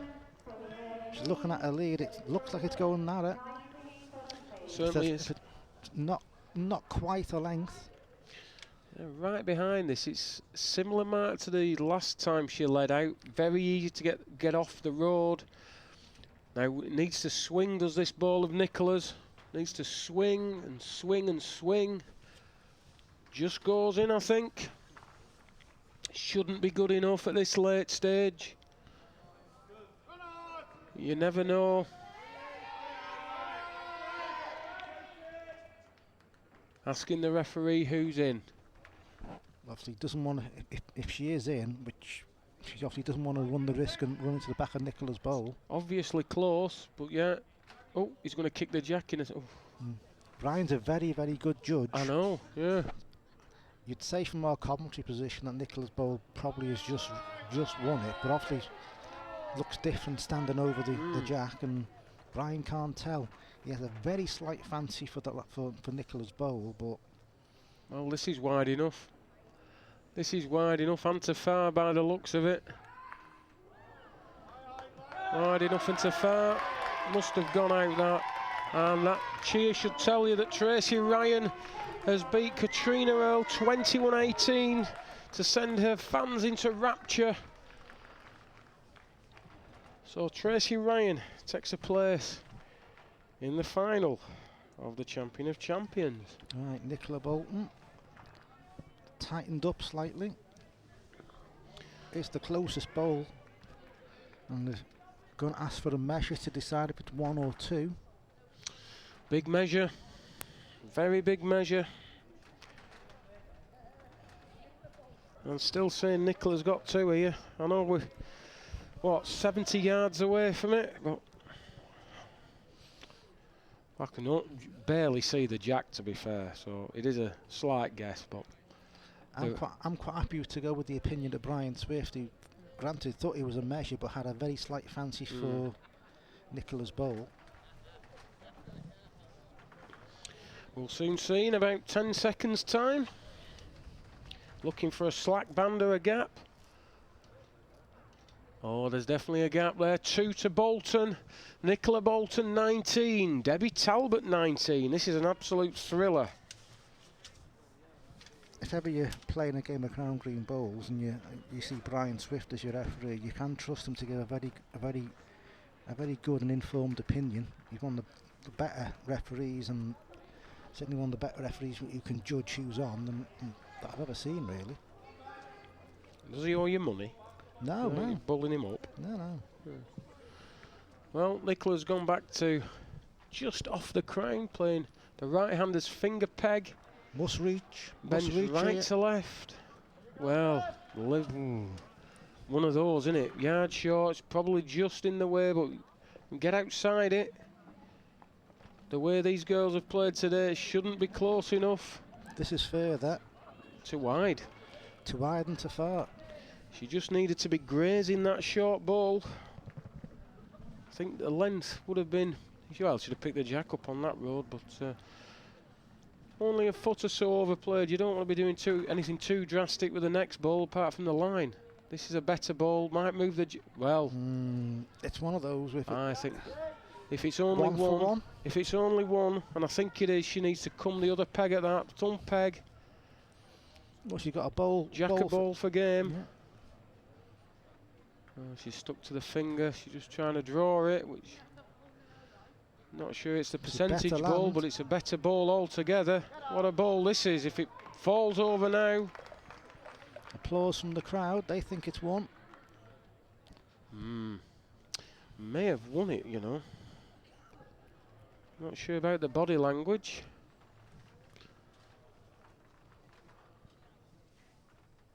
And that's the sort of ball you see an awful lot. Oh, well, that's won it. That's the sort of ball you see a lot at this level of the ladies' game. Different style of play to the men's game. As me and Steve said, we'd be probably coming through the other peg of that, but that, you know, if you're confident to draw and you stick to the draw, you play what you're happy with, of course. And that was a very well played ball from Debbie to take her to all but. One more for game, 2 for Nicola to snatch the game away from Debbie. Or for a lead.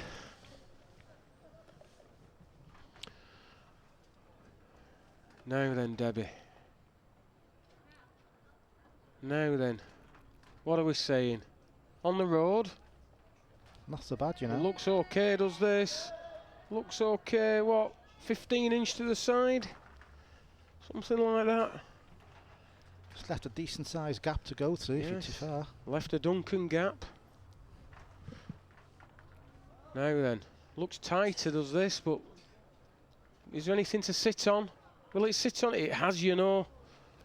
Has it bounced round it though? Not sure. Needs clarification from Brian. Won it. Now then, pressure's all back on Debbie now. Now then, Debbie, whatever you do, don't be short. Give it a chance. It's different. Don't be tight. Don't be tight either. Oh, drop your sand. Oh, oh. Nicola Bolton's in. She lies all but a piece. She needs one more for game. Is this the bowl that takes her into the final? And a chance to regain her crown as the champion of champions. She's not convinced she's there. She is there. She's too far. In fact, she's good ball. Oh, sat on. Very good ball. Closest. Yeah.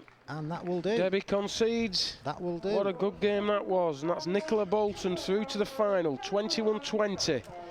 Well, she will play the BCGLBA merit winner, Tracy Ryan.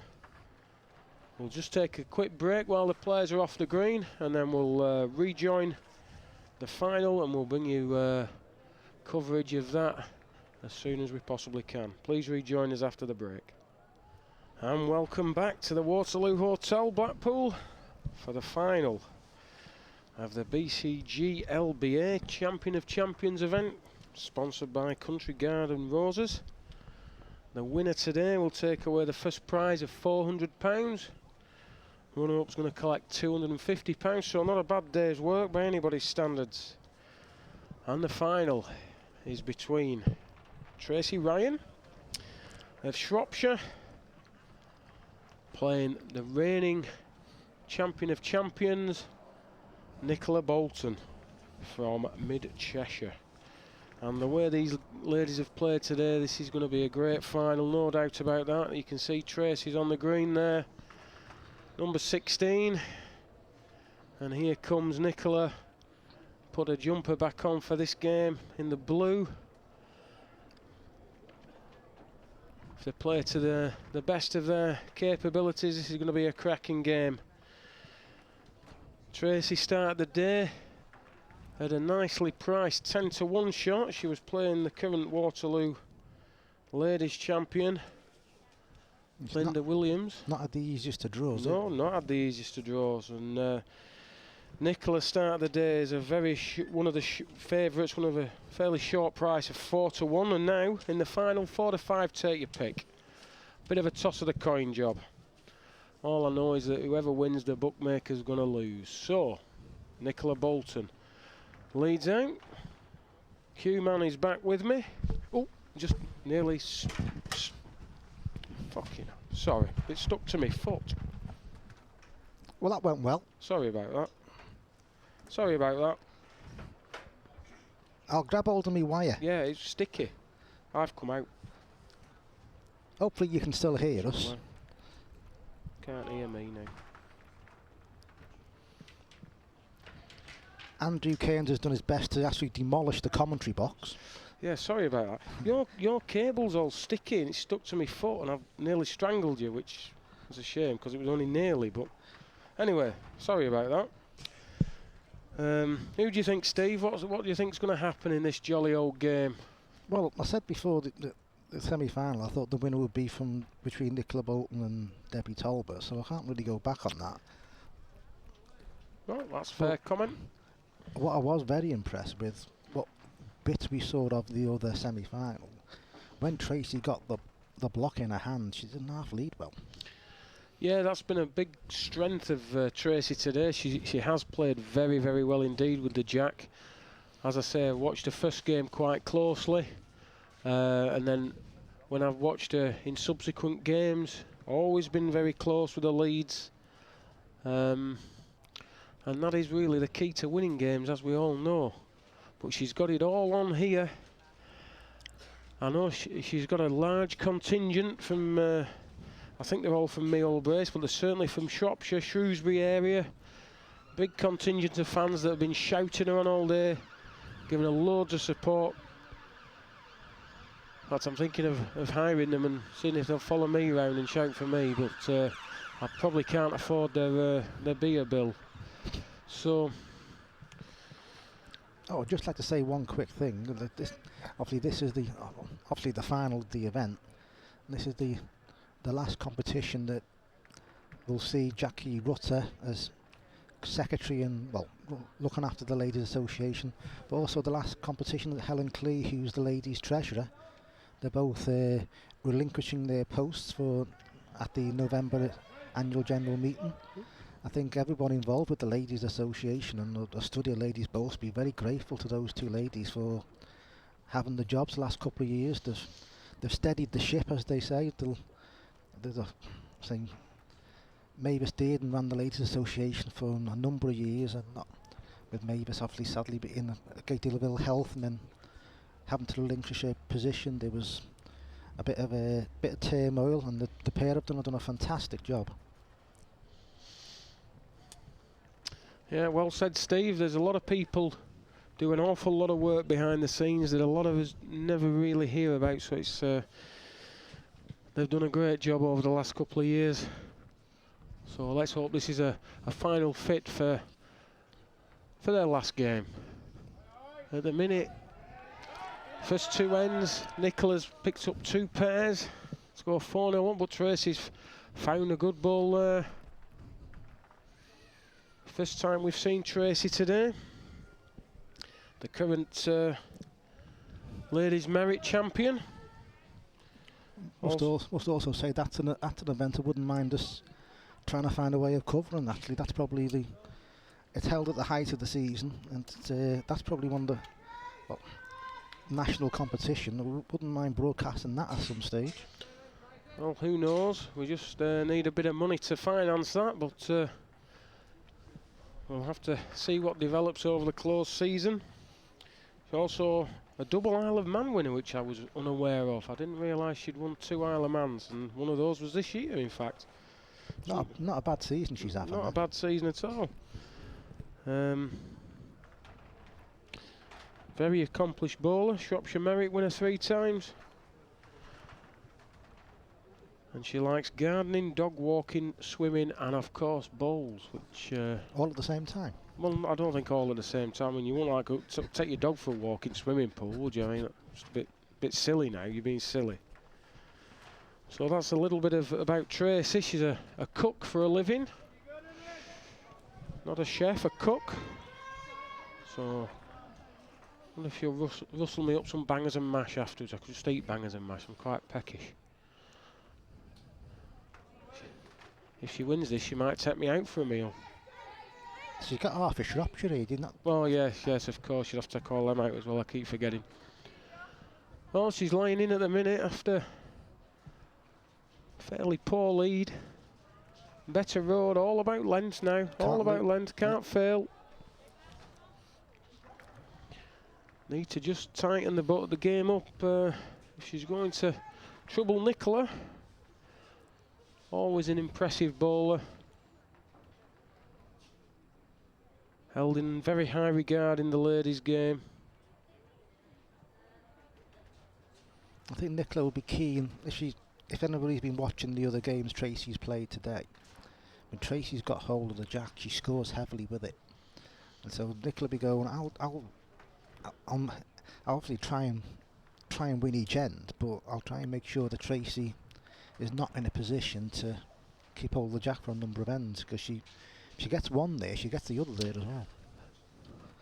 Yeah, she made a bit of a run to beat Linda Williams in the first round game. I mean, I thought that was a little bit of a shock, but one or two people I've spoken to weren't surprised at all. Just because of form on the green more than anything, but apparently she's playing very well. It's Tracy, and it should have been no surprise to anybody, but there you go. What do I know? Just not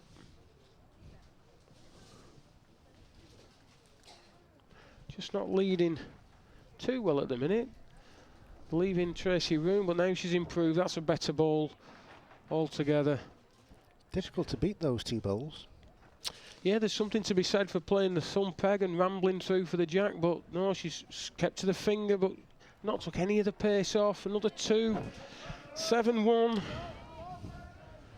rapidly going away from Tracy this game. Can't lose twos like this. They're the things that, well, they kill you at the end of the day, don't they? The old twos, the old doublés, Dublinskis. And Nicola positioned the jack so that she can get on this little round peg mark, well, a little round peg mark that she plays towards the roadside edge. Probably about 25 yards, certainly no more than that. Finger peg. So through, well, starting in the middle of the green, to be really quick for the first 10-15 yards, and lastly just slowing up slightly towards where the jack's finished. It just starts after the jack, it starts getting a little bit heavier the green. I think the green's dried out really well. I think the wind that's swirling round has dried it out, and not only making it difficult for the bowlers, I think it's just quickened the green up a touch, and it looks nice on there, you know. I bet if this wind dropped, it'd be beautiful to play on. Just a bit wind affected. You can see Nicola's hair ponytail being blown in the wind. Tracy with a poor first bowl has got to improve a fair bit really, but she's narrow again. She's tight, got to go all out surely. Must be two, surely. Certainly, well, you would think from here, it's, well, 1.5. Well, it's just fallen over as well, so may have taken it even further away from the jack. I think she'll be conceding another brace here. Maybe she just called for pegs just to slow the game down a touch. Refocus.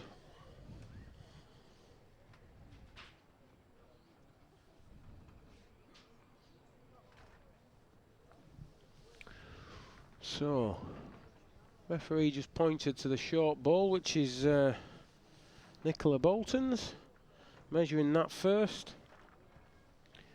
And I expect to see a bit of a gap between the measures and the jack. Oh yeah, a good 2 inch in that. Another 2 to Nicola.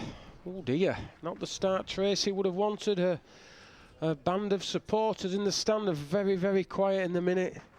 Not a lot they can shout about. They need to get behind her though, give her a bit of confidence. Never a good start going 9-1 down in a final. No. Makes life a little bit difficult.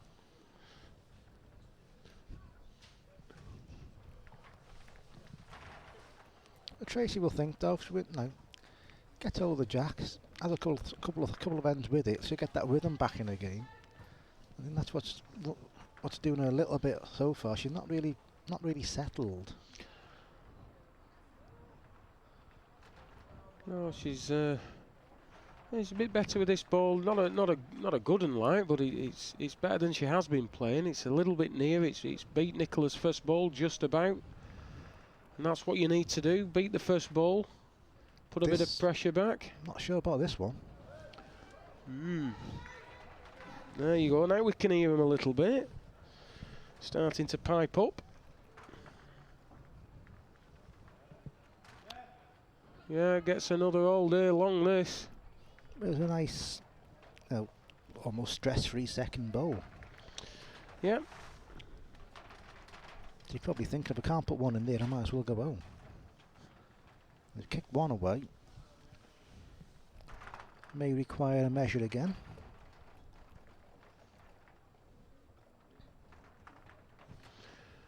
They're being kept busy today, aren't they? Well, they've looked at them for that far. They weren't sure. They might as well just call them on and get on with it. No point in having a debate about it. No, you're quite right, Steve. It's not often you talk sense, but you have done just there. 2 it is. 2 to Ryan. 2 to Tracy Ryan. Shropshire voices heard. Now where the jack is, it's almost where the game started. It's right in front of the scoreboard. It's right in front of the trophy actually. Tracy would unsurprisingly want to get on this edge that she scored so heavily on all day. Finger peg mark.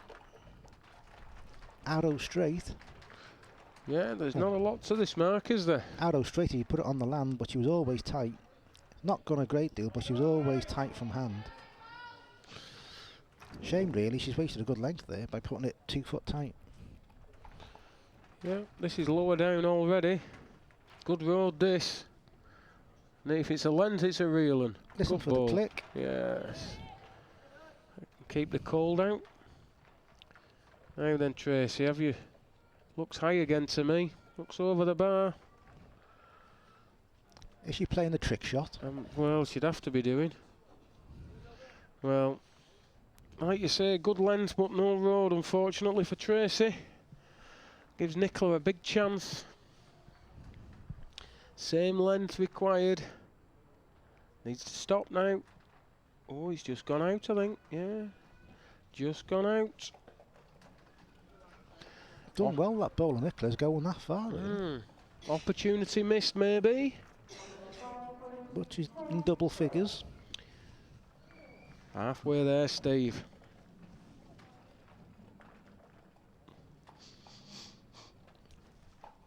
Mark is just trying to sort the scoreboard out. Yeah, very windy, that part of the stand. That part of the stand. I must apologise at home. Nice shallow finger peg, Mark. Shallow pegging. Would have been a good one if it was a 4 foot further. Tracy thinks she's gone too far with this. I'm certain she's got, unless she hits the jack full and then it'll be short. There you go, it's a length now. That helped. Dearie me today. That was a hit and half. Well, got to be very careful, Nicola. I think you... don't get wrecked by your own ball. Don't get wrecked by your own ball. Well... there was a lot to be said for coming the other way in there, but... I don't think she thinks she's short again. She's not taking anything out of this, by the way. Wow. Well, there's nothing for short. We all know that. I think she's been a little bit fortunate there, especially with that first ball. I think it would have gone 3 or 4 yards past the jack, missing, you know. They're looking at these. They're on a bit of a... Who's on? Has anyone signalled? Tracy Ryan is... Well, she's picked the jack up and is about to send it out. 1 to Tracy. Somewhere different. Looking up straight up the middle of the green.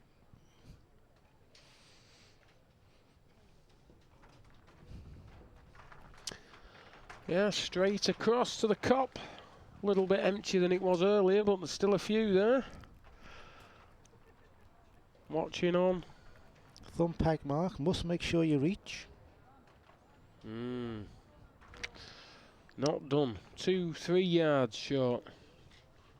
Not near enough for the final of a prestigious event like the Ladies Champion of Champions. Not really. This is not passing the jack either. Well, no, it'll go in. Gone in. Still a fair way short. Let's put a bit in this. Not so bad, you know. Yeah, it's not bad now. Decent ball. Finishing what? Small, well, foot past the jack. Yeah. Nicola's well, 3.5, well, 3 foot, 3.5 foot short. Change peg this time. Other wheel. Still looking at it. Well, Needs to peg a bit, surely. Have to peg a lot. Oh, and there you see the. There you see. There you hear the Shropshire. Do you want to start again? The Shropshire voices sing loud and sing clearly. Oh, dearie me today. It's been a long week, Andrew. It's been a long week. The Shropshire roar from the Shrewsbury contingent. That could have gone horribly wrong. That could have gone horribly wrong. Glad it didn't. Well, it did sort of go wrong, didn't it? Tracy's back down the middle of the green again, back towards the, well, the starting position for the game. Thumb peg. There's a ridge down there. You don't want to get the wrong side of it, whichever side you want to play. It's not going to get any closer now. Yeah, they put some new drains in, didn't they, several years ago now, and they're filled in nicely. But there's still a very, well, it's almost like an artificial ridge that's been put into the green. It's doesn't have an awful massive effect on the ball, but it can. Just when the green's running, just affect it a little bit, but a little bit's enough sometimes. Noticeable way the condition of the green is obviously being played on an awful lot this week. It's really compacted down. Let's be honest, it's absolutely lovely to play on. But any kind of undulations in the green, little ridges, hills, hollows, they're more noticeable in what the effects they have on the bowl and what would normally be if you come here for one of the qualifier sessions. No, that particular mark, that particular area of the green, Tim Houghton used it very, very well in the Waterloo. He was very, very accurate down there, playing the thumb peg mark, and Nicola's done the same to count 2 at that end. Yeah, nice 12-5 lead, although I think it's the lady on the scoreboard's not bothering changing that. But at least our lady in the production suite, the comms centre, is updating the score, and the score on the screen is correct. Nicola not really led one again, 5 foot off. Tracy may have just beaten it, but nothing's in really, nothing yet. Plenty of room for both ladies to play a good one with the second bowl. Better road. Yeah, better length, better ball altogether. Not bad at all. Finished about a foot behind. Well, there's still room for Tracy. I mean, there's no doubt Tracy can beat that bowl, but she's under a little bit of pressure now. She must start to... Big effort, good ball. Tracy Ryan, good ball. Excellent ball. The happy in Shropshire with that one. Yeah. The Salopians have come to life. Oh my, you just Google that. It's on the badge apparently. All right. That's why they call Salopians. Ah well. So, Tracy Ryan leading out towards the shop corner. Finger peg, bias to the ditch. Pegs a little bit, about 2 yards. If she wins this end, she'll be able to get on the mark she played so convincingly in the previous games. Indeed she will. All it was short of was another couple of foot of running. Would have been perfect. Line was good. Nicola's a little bit inside it, which is okay. All about length now. Nothing wrong with it so far. Yeah. Yeah, good ball. Very good response. Ooh. She's given this a bit to do. Jeepers. That's just outside the line. Won't look at it now, it'll run straight. Further it goes, further away it goes. Nicola's nearly followed her. Nicola's nearly followed her. Mind your feet, Tracy. She's took all the pace off it. That's a big opportunity for 2, you know. 1 and Jack. 1 and the Jack.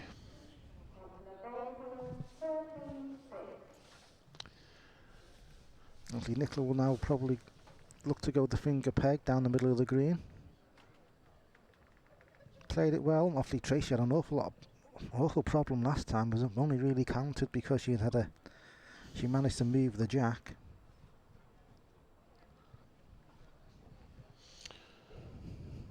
Now then. Liking the road, you know. Liking the road. Slightly different mark to last time. Not quite the middle of the green, more this side of the crown. That's a good ball. Good nice lead. little click. Difficult to beat finger peg. Yeah. Unless you're playing with a bit of weight at it. Well, she did that last time and she's close, you know. She's very close, opening it up. Good ball. Yeah. Everything for reaching at this stage of the game. Oh, that didn't come out very well, that ball at all. She's only got to pass her own ball by 4 feet. Oh, she's jogging after it. She was a little concerned it wasn't getting there, but it's cantered in. Now then. Tracy's looking at this. It may need to knock into something again. Well, it's close to doing so. It's had a double contact, but it's still gone out. Never up, never in. Well, I'm liking that style of play, to be honest. She'll get high marks on the panel for playing like that. Well, there's nothing wrong with reaching up when you're not in. It's a very good tactic, and obviously you get used to playing running bowls and which side of the line to play on when you're overplaying. Look at Tommy Johnson, absolute brilliant brilliant player at playing a couple of yards through. The slightly weighted delivery. Yeah, yeah. We're getting good at this flat green, Lark. This Corkle guy must be getting worried. He'll be getting worried, yeah. We'll be taking his job off him soon. Good ball, Nicola. That's a great lead. Just where you want him. Nice round peg mark over the crown. Quick bit in the middle of the green. Tracy had to play a bit of a wonder bowl last time to get in here, and has not played a first bowl anywhere near as well as she liked. I'm not sure she's even struggling to follow Nicola's bowls on this particular mark. Well, just got to play to save, really, and if you beat the first bowl, great. Just save, that's the main aim, and she's giving it a chance, giving it a big chance, just tight. Good effort, one only, 15-6. Just going to have to up a game a little bit. Tracy's playing nowhere near as well as she did in the last game with Katrina. Nicola, I think, has raised the game a little bit. She's leading a lot better than she had been. Still 1 or 2 loose balls, but to be expected. A thumb peg mark, almost back to where the starting position. She's still looking at this. You know, she thinks she may have played one, you know. I think she has played one. Not bad at all. Not bad at all. Tracy's decided no point in playing short. Well, she won off it. She won off it. Hell of an effort, that, you know. Ooh, I think it might have just waggled out. Scrambled out, yeah. Referee about to give an opinion. Or not. Oh, yeah, he's giving an opinion, Nicola Bolton. No real danger for Nicola here, as long as she's... Oh, Nicola's decided he'll just go and have a look and see what my options are. Yeah, nothing wrong with that. Can't see there being all that much danger, really, as long as she's not overweight. As long as she's not too far, she doesn't want to actually knock the jack to Tracy's bowl.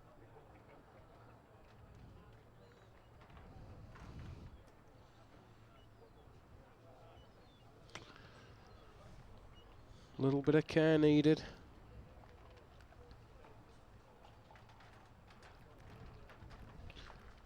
Doesn't want to move the jack. Wide enough. Wide enough. Just come finish past. well there. Yeah.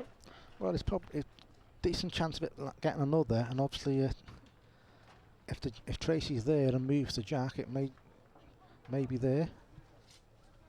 Just too wide from Tracy. We're having a look at these.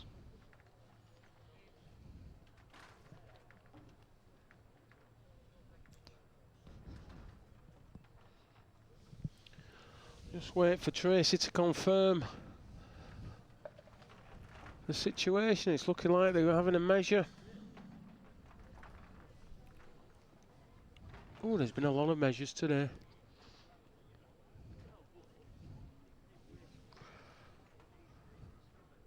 And they're measuring Tracy's ball first. I don't know if that suggests anything. Tracy looking to the skies for inspiration. 2 more. 17-6.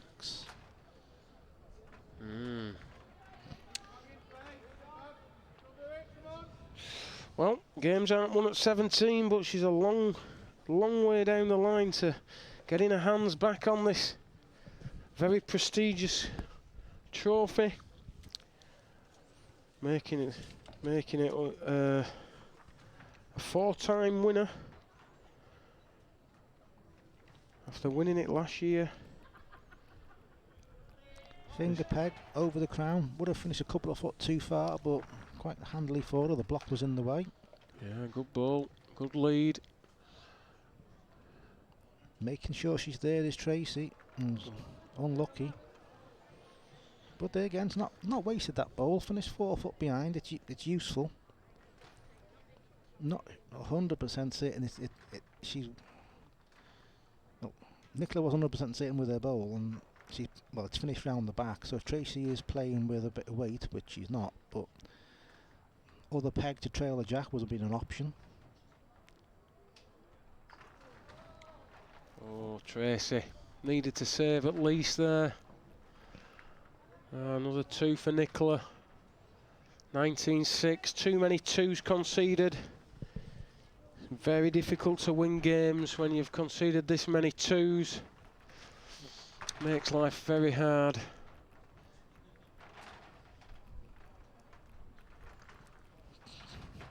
Do what Nicola's being very clever at doing is just making sure that any mark she set has got enough peg in it, so there's any kind of the wrong weight, whether Tracy's just a little bit too far, is too short, there's little chance of a connection. She's on the land and too far, it's not going to hit anything. It's going to drift past anything that Nicola's played. Yeah. Well, this is the most room she's had for a few ends. Probably 2.5 feet short. She's a lot narrower than... She is. Just wins it on a length. Well, Nicola beats her own. She'll probably win the end, I would say. Big effort with this, Steve. Yeah, watching the ball run in. And watched it run out again, I think. So, Tracy. Can we get another? Doesn't pass her own. Finishes No. short of her own. One, well, you imagine 1 and jack. Yeah. One down. Nicola's indicated that Tracy is 1. But she's drinking at the Last Chance Saloon. Indeed. Yeah, can't put a foot wrong really now. She's allowed one more mistake and then it's game over.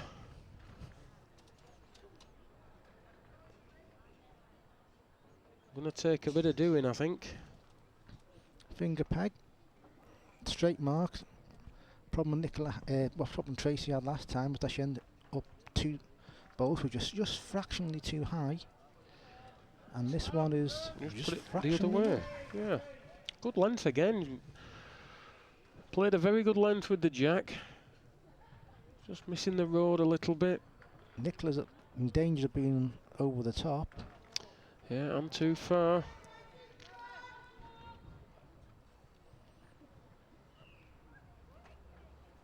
Well, This something. bowl needs to run. Yeah, something wrong with it. Needs to run a lot more. Needs to be picked up by a large bird and dropped 2, 3 or 4 yards closer to the jack. Well, I'm liking this one. Liking Can't this fault one. it. Yeah, can't go out. Once it goes in, it can't go out. 1 more required.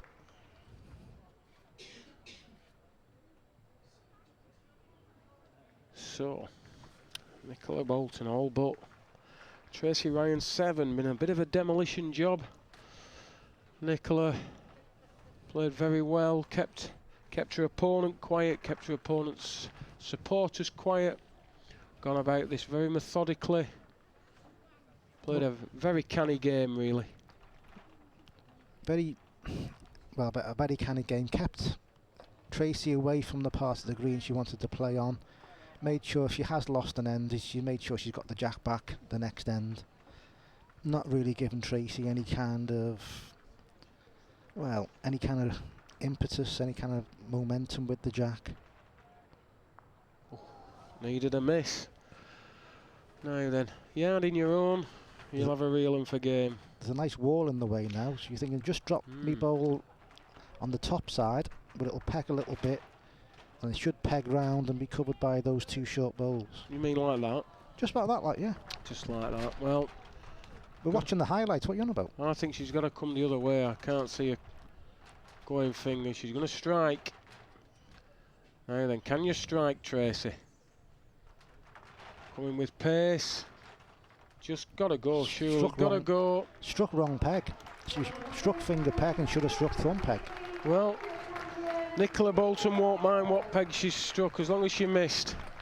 So that's 21 to Nicola Bolton. 7, Tracy Ryan. Another Champion of Champions victory for Nicola Bolton, regaining her title that she won last year. Well deserved, thoroughly well deserved. Great performance from a very professional performance in the final, I thought. What do you think, Steve? What's your thoughts on the issue? She just looked like she was in complete control of the game. She had a semi-final which could quite easily have gone against her. Well, she's come out there, she's kept control of the jack, she's not done anything that you would say, you know, don't take any risks, I'll do what I want to do. Everyone could see how Tracy has scored heavily when she has got hold of the jack, but she's not given her the opportunity to do anything with it. I mean, there you can see Nicola taking some of the plaudits from well-wishers, friends, president of the Ladies Association. Fully deserved. Very good play all day long. Never looked in trouble until the semi-final when she had to battle hard and dig deep to get out of a sticky spot with Debbie Talbot. Well, there you go, the 2016 winner of the BCGLBA Champion of Champions, sponsored by Country Garden Roses, Nicola Bolton from Mid-Cheshire. There's quite a queue forming in front of the bookie. Yeah.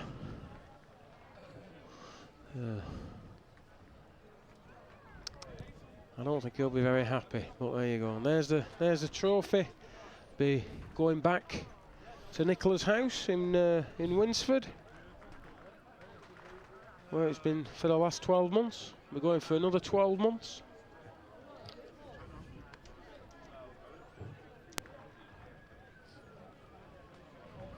The presentation will follow in a few minutes, and it'll probably follow sometime after the president of the British Crown Green Ladies Bowling Association picks up her winnings from the bookie, because she's in the queue as well.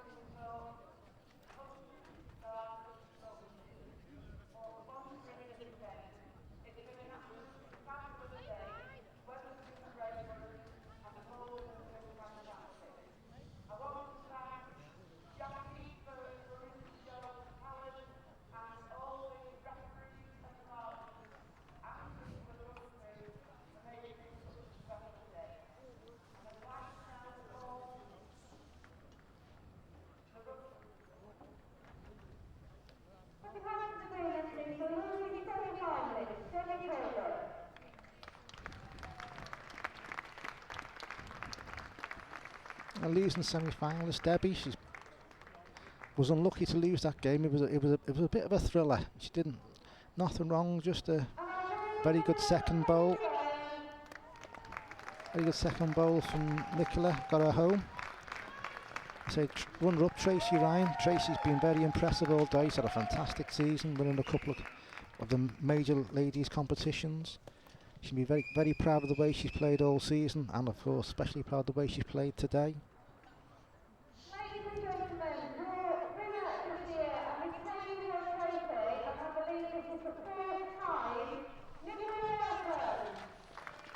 So, getting the applause from the crowd. Nicola Bolton, as they first won this competition before she was married. And she first appeared in let me see, just checking, 2005. 2005 is Nicola Dolby. She's won it twice as a Dolby and twice as a Bolton. Well, fantastic achievement. I say you can't knock it. wonderful play she's done all day. She's been the best player in the day has won it, which is what you want to see, really. Very, very impressive bowls from Nicola. She's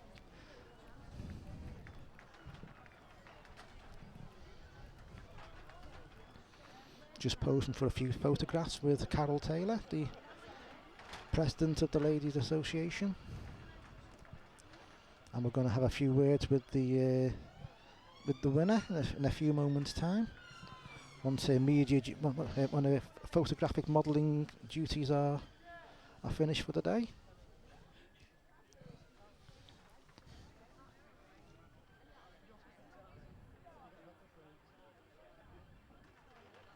So we've had a good season this year, Andrew, starting with the British Senior Merit in July at Leigh Miners. Yeah, it's been a great season. I can't believe it's over already. Leigh Miners welfare looked after us very well, and the All England was good fun. Junior Merit, that was an interesting one. What a green that was. Yeah, I've enjoyed it all this season with... obviously, I didn't do a lot yesterday with Globe Gig, unfortunately, but I know people don't believe me, but I do enjoy these ladies' events. It's something different that we normally see when we watch the men's events, to play the game in a different way. I can't just put my finger on it, but I do like it. The more concerned with playing length bowls, keep them length. Yeah. And there's fewer games, mind games going on. It's all good. So it looks like we've got the winner coming into the production suite. So we'll just take a quick break and get that set up for you, and just join us in a couple of minutes' time. Welcome back to to Mission Control, to the studio. We've just seen a wonderful final, a wonderful competition, the 2016 British Crown Green Ladies Bowling Association Champion of Champions, sponsored by Country Garden Roses. In all competitions, there has to be a winner, and there has to be, unfortunately, a runner-up. The runner-up today is Tracy Ryan. Tracy, you've had a fantastic season, and you played fantastic today, but Nicola just pipped you in the final. She didn't just pip me. She bowled it extremely well, put on lead, touching leads probably nearly every end, and it's very difficult to get in then. Never sure what to do, whether to turn them or what, but she bowled extremely well, and it just couldn't beat it, But I've had a really good day, brilliant day, well organised. It's been brilliant. Really good. Well, you impressed everybody with how you played today. You won the merit competition early in the season, and you won the Isle of Man. When you look back on this season, you can't have any complaints, really. No, best season I've ever had, really. But you just got to go with it when it's happening for you, But yeah, I've had a really good year. Really good. Well, so you've impressed everyone today. You've been very well supported. Did you bring a coach load with you? Yeah, we brought most of Shropshire with us, actually, and they've been really good, to be fair. It does help you, when you're on the green. It's great to have some support with you. They've been brilliant, yeah. Well, congratulations again. You actually did a fantastic achievement winning the merit, fantastic achievement the September at the Isle of Man in September. Yeah. So you've had a fantastic season. Just pipped today, but you look back with fond memories. I will, yeah. It was a great game, and it's always played nicely with me and Nick, so yeah, it's good, really good. Well, we're going to have an interview with Nicola in a few moments' time. We're just going to go to a quick commercial break. All the adverts for the companies that have sponsored us this year, so our thanks to them. Welcome back to the studios to conclude an interview with the winner of the 2016 British Crown Green Ladies Bowling Association Champion of Champions, sponsored by Country Garden Roses. 4-time winner now, twice as Nicola Dolby, now twice as Nicola Bolton. Congratulations. Thank you very much. You played very, very good bowls all day. Are you happy? Or must be happy the way you played. Any particular performance stand out? Well, I just found a little mark in the first game, just back and two finger peg and thumb peg from the start.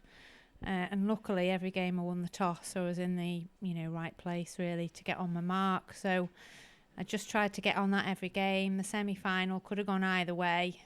Played Debbie Talbot, and it was all down to the last bowl on that one. So I was glad to get off the green. And then in the final, playing Tracy. I played her in the final this year of the British Crown Green Ladies Merit.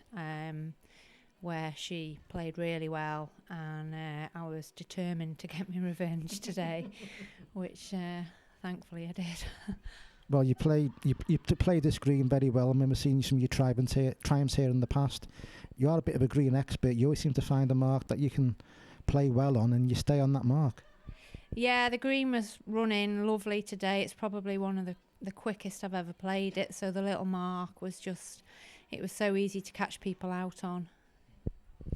We noticed in the semi-final that Tracy played. She played up and down this near edge to us on the west stand. You must have been careful to keep her away from that edge. Well, I was conscious. I was trying to keep one eye on her game in the semi-final, and I noticed that they were playing the edges, but I just thought, well, I'll just go on, try and get on the mark I was playing, and then just hopefully get a good lead on her. Well, congratulations. You can go home. We're very proud of yourself. You've had another fantastic season, another fantastic day here in Blackpool. Thanks very much. Well, we're going to go to another quick commercial break, then I'm going to have a quick chat with my co-commentator Andrew Cairns about what we've seen today, and we'll be back in a few moments' time. Welcome back, ladies and gentlemen. We're just going to have a quick chat with my co-commentator and lead commentator for the event we do here with Globe Gig about the one and only Andrew Cairns. Andrew, what do you think of today's play? Well, I thought in general it was excellent. Best player on the day's won. Like you say, that's what should happen. Doesn't always happen though. She found marks that suited her style of play. She put them close, let her opponents worry about it, and that's the way to do it, I think, on here. I think a lot of people go on and make life hard for themselves. Best way to do is just go on, play your own game, put them close, and that's all you can do really at the end of the day. I'm not sure what happened with Tracy in the final, whether it was just a game too far or whether Nicola played too well for her. I don't know. I can't imagine it was nerves or anything like that. We'll have to put it down to Nicola just playing that much better. Well, we've had another fantastic day here. This is the final competition we've done this year. We started what only seemed a few weeks ago with the senior merit final up at Clay Miners in Wrexham. That was another fantastic day. Really enjoyed that. Turned up there not really knowing what to expect. I've never been to that venue before, and we were certainly treated to a feast of bowling, but also the whole place was almost tailor-made for the event. There was a large car parking, there was a nice area for the stand, there was plenty of room around the greens. A few of the venues we've been to in the last couple of years, I don't particularly think they've been suitable. You need to be able to get round the greens, not just stand there and watch. But Clyde Miners' welfare I thought was superb, and Matty Gilmore did the business on the day. He was different grade to everyone else. Got rid of Greg Smith, who everybody's been talking about all season as being the game's number one. I think in the Midlands they're absolutely convinced that that's the case. And Matty, I don't know, he's had a quiet spell, but he certainly played well. Sure, he was a green expert, course and distance winner, of course, and I think it was a 15-year gap. Yeah, last time he was played at that venue when actually Peter Hyam, who's the current president, his brother, the sadly missed Mel Hyam, was president of the British Crown Green. He was at the same venue, so a stunning achievement to go back there after all those many years and do it all over again. Yeah, I think so. It obviously suits the green. I don't know I don't think he was using the same balls that he won with last time. But obviously, you never forget greens. You always remember the marks you play.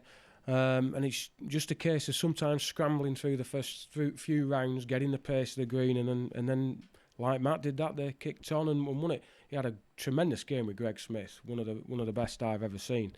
So he was a fully deserved winner that day. So we had a fantastic day, and we were very well looked after by them. A fantastically organised competition, and then only a couple of weeks later we went down to Coventry, awfully long way down the M6. Good grief, it's a long way down the M6 for the junior merit, and Andrew Armstrong, what a player! He impressed me immensely. I think I remember I walked through the gate, and there's this young lad, tall, running after his yellow balls, and I think I said to you after about 10 minutes that this guy can go close. He scrambled past a girl in the second round whose name escapes me, Danielle something, from that place I don't mention down the road from Burnley. and she almost put him out. Blackburn, that word. That place, yeah. She almost put him out, but after that, there was only one winner. He was really, really good that day. On a green that looked very difficult, the conditions were particularly poor. There was a lot of wind. It rained on and off. There were a lot of leaves on the green and other debris. The club couldn't do a lot about it, unfortunately. You can't do a lot about trees, can you? But he came through a really good field, I thought. Very good quality of bowling and played marvellous. I thought he did very well, Andrew. And he gave a good account to himself in the Champion of Champions, I thought, yesterday. Didn't win, but certainly played well. Didn't look overawed, and a name for the future, perhaps. Well, I think that you can say it, that we'll be hearing the name Andrew Armstrong on a number of occasions in the future. He's got a future ahead of him in this game. You mentioned we were here yesterday for the Champion of Champions, and a name we know so well won it. But what were your thoughts on the day? It was cold. I best explain. Me and Roy Armstrong were nice and warm in the media suite that we have here at the Waterloo, and Andrew here was with Graham McGarry from Stoke area. He works for the BBC, doing a fantastic job for another broadcaster. Programmes you'll be able to see later on in the year. They were perched at the back of the West Stand. If anyone knows the Waterloo so well, it's shall we say there's a lot of air moving around at the back of that stand, and it was a bit brisk. It was a little bit chilly, and when that penguin went past on the back of the polar bear, I thought it's getting even colder here. But no, it was good from 10 a.m. all the way through till whatever time it finished, 6:30, 7:15. I thought the bowling was absolutely top class. Ellis never really looked in trouble to me. He was playing John Kennish in the first round game, and Kennish had a decent lead on. I think he was about 10-4 up or something like that. And Gary got the jack, and he just, bang, went into overdrive, full corners, and I think he went 15-10 up from 10-4 down. And you thought then, well, he's going to go close here. It helped with Graham Wilson going out in a big shock. Nick Burridge put him out, and then Callum Raitt, of course. Everyone expected Callum Raitt to push Gary close in that top half, but he went out to Leighton Roberts. It seemed to be the draw, I wouldn't say opened up, but weren't the games we expected. Glyn Cookson in the bottom half, you possibly might have picked him out, but when you're playing Greg Smith in the first round, it's very hard to tip anybody who's playing Greg Smith. And Greg Smith, the night before, had demolished Gary, had demolished Graham Wilson. They didn't. I think they scored 30 between them. I got 62 chalks. So it always looked like Gary had it all on with Greg Smith in the other half of the draw. But Glyn Cookson, what a competitor! 58 years of age, showed all his years of experience to beat Greg. And then just nice and peacefully go through the field, get to the final. And if you look back at the final, you'll get a chance to see it again. There's 3 or 4 rubs in the game that if they just go Glyn's way, he wins it. And that's all it's come down to.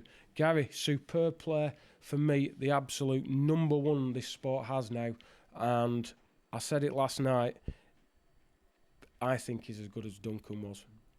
What was evident in that final, Gary flew into a 12-4 lead. It looked all over. It looked like we were going to have an early finish.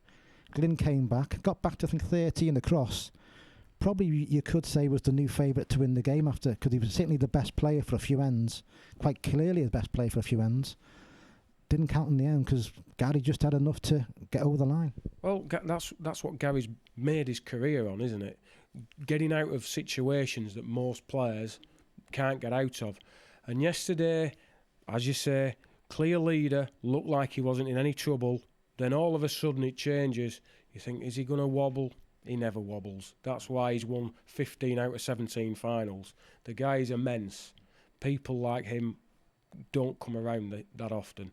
And the guy is an ultimate professional. If anybody wants to take this game up and take it seriously, do what Gary Ellis does. He keeps fit. He's focused on his bowling. He practices. He does everything right, and that's why he's number one.